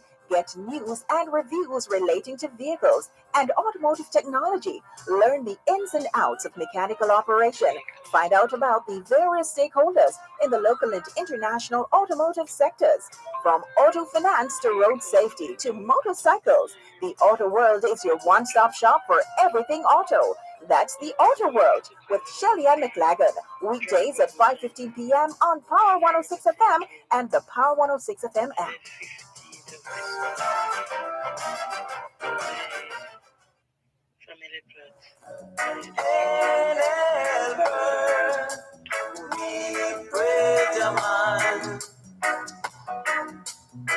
Man was made to suffer, yeah. And women were made to feel the pain. ¿Qué hora es en español? Son las 5 menos 14. Quelle heure est-il en français? Il est 5 heures moins 14. 现在几点了？5点差14分。14 minutes to 5 o'clock in the afternoon here at Broadcast House, 32 Lyndhurst Road, Kingston 5, St. Andrew, Jamaica. Good afternoon to all working Jamaicans tuned into both sides of the story here on Power 106 FM. It's a good time for us to ask ourselves, how productive have we been today? How productive have we been today? That voice note was not for on-air purposes, so we'll jump over that and go to this message. Good afternoon. I'm Angeline Royal. Do you help people to make contact with their lost family members? And I see you've put it. You've put lost in inverted commas. So I think you mean to reconnect with family members we haven't seen in a while, etc. Yes, we do, Andreline Royal. Yes, we do. So go ahead, share the information. We'll be happy to air it and take it from there. So the answer is yes. That's the short answer. Thank you for your message. Cuban in Georgia says, Sir Malcolm, we read this one already. I think we read that already. And let's go to the other messages. Tyrone says, education received, Mr. Malcolm. Thank you. You're welcome, Tyrone. All the very best. Let's come back to... Oh, did Miss Olive try to reach us again a while ago? Miss Olive, take it easy, please. Oh, this is the one. Sorry, we didn't get to listen to this one. And Angeline is saying, great. You're welcome. You're welcome, Angeline. And let's do this as well and save this contact. That back right away. Good. So here's the message now from Andreline Royal. Let's see what she's saying. She says, my cousin Donna Marie Collins is trying to find her father. So here is a situation where Donna Marie Collins, if the name rings a bell, please give us a call or send us a message or a WhatsApp, 876-365-3346. If the name Donna Marie Collins rings a bell, Donna Marie Collins, Andreline Royal is telling us that Donna Marie Collins is her cousin, and Donna Marie Collins is trying to find her father. So if any of this information means anything to you, please give us a call at 876-365-3346. You can WhatsApp us as well. Same number, 876-365-3346. You can text us, 876-365-3346. So you have options. You can send us a voice note. Same number, 876-365-3346. If the name Donna Marie Collins rings a bell, she's trying to find her father, trying to reunite with her father. And so if this information means anything to you, then feel free to message us, call us, WhatsApp us. You get the picture. And Angeline is sending us more information. She says Donna Marie Collins was born on the 1st of March, 1965. 1st of March, 1965. All right, let's leave it there for now. We don't want to give too much information, Andreline Royal. But let's see if anyone responds. Donna Marie Collins trying to reunite with her father. Can you help? Give us a call or message us, 876-365-3346. 876-365-3346. Geez, you know, we had some other information we really wanted to share with you, and time is almost gone. Oh dear, oh dear, oh dear. Let's see if we can get this one in. Where is it? Where is it? Where is it? Let's come down. Perry Hensel's movie, The Harder They Come, starring Jimmy Cliff and Carl Bradshaw, the first major full-length movie produced and made in and by Jamaicans, makes its debut in New York at the 86th Street Playhouse. The movie has enjoyed successful runs in London, England, and entered the Los Angeles Film Festival. That was Perry Hensel's movie, The Harder They Come, starring Jimmy Cliff and Carl Bradshaw, the first major full-length movie produced and made in and by Jamaicans, made its debut on this day in 1973 at the 86th Street Playhouse. And, all right, let's give you some more now. The great Charles Alfred Chief Anderson was born on this day in 1907. Chief Anderson is considered the father of black aviation. In fact, on the 17th of July, 1933, Charles Anderson flew from Atlantic City to Los Angeles and back on his way in, that was 1933.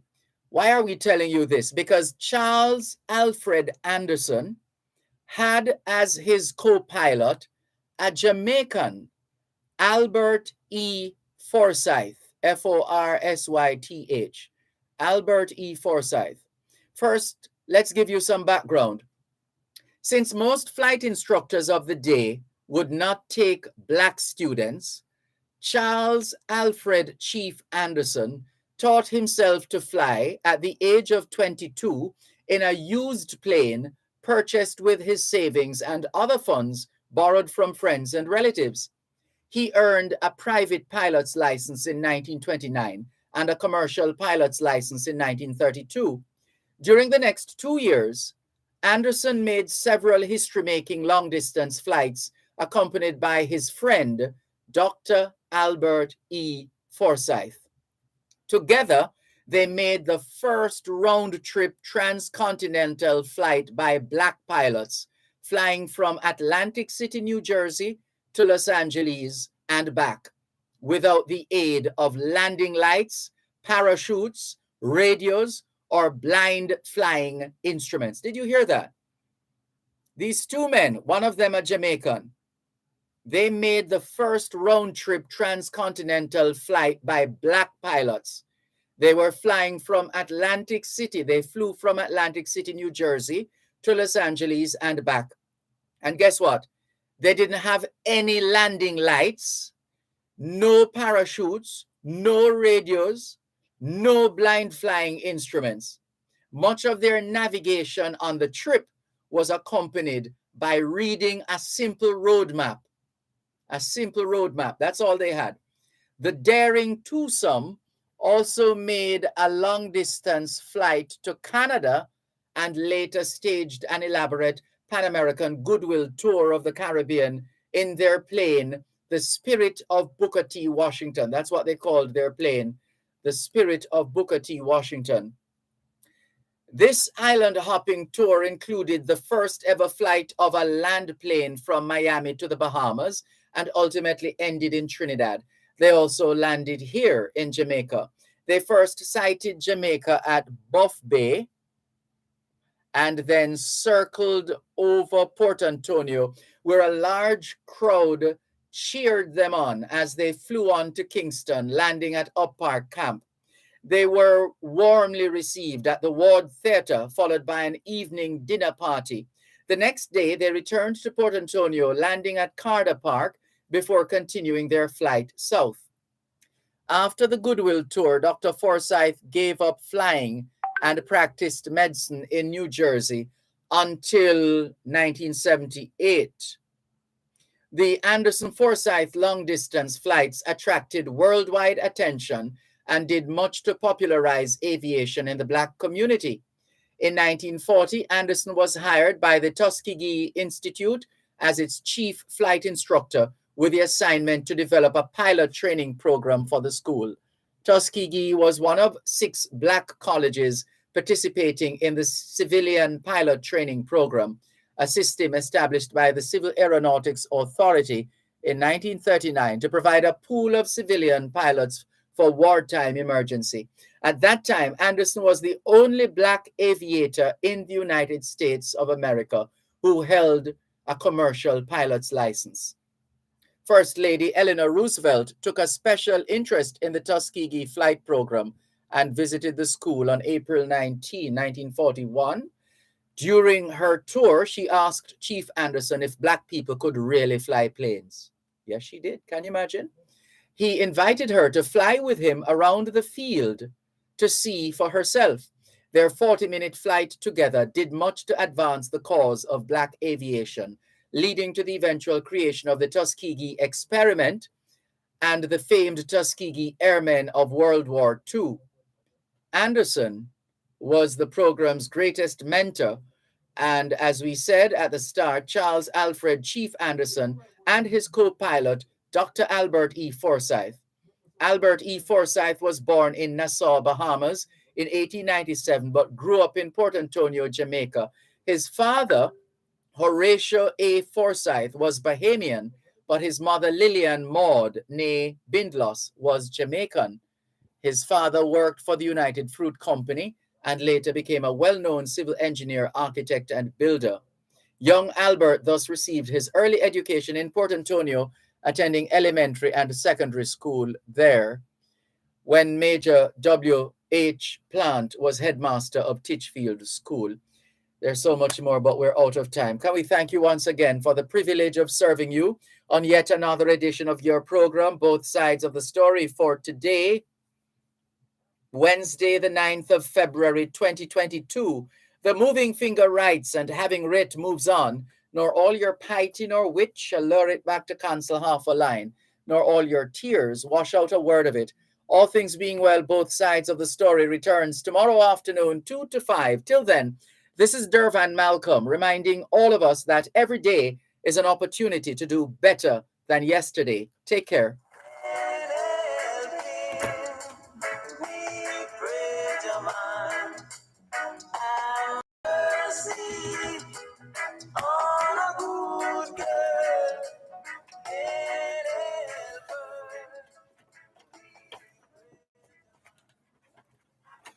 You're listening to Power 106 FM. The time is now 5 o'clock. News, comprehensive, powerful, and credible. Power 106 FM now presents a simulcast of Radio Jamaica's news at 5.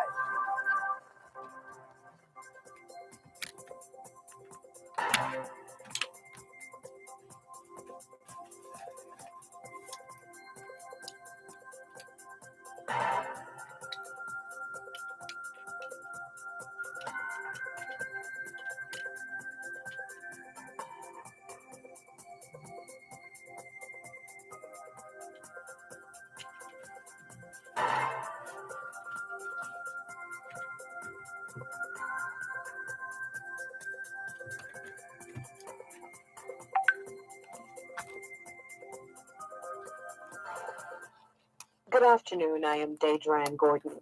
Coming up in the news segment of Beyond the Headlines today, Wednesday, February 9, 2022.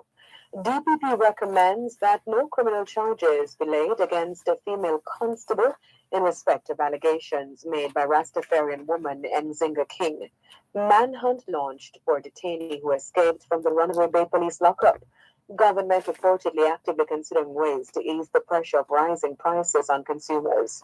NEPA grants permit allowing Naranda bauxite to mine in the vicinity of the cockpit country. In business news, gas prices going up $3.06 tomorrow to 18-year high. The discussion segment of Beyond the Headlines with Dion Jackson Miller comes up after this newscast.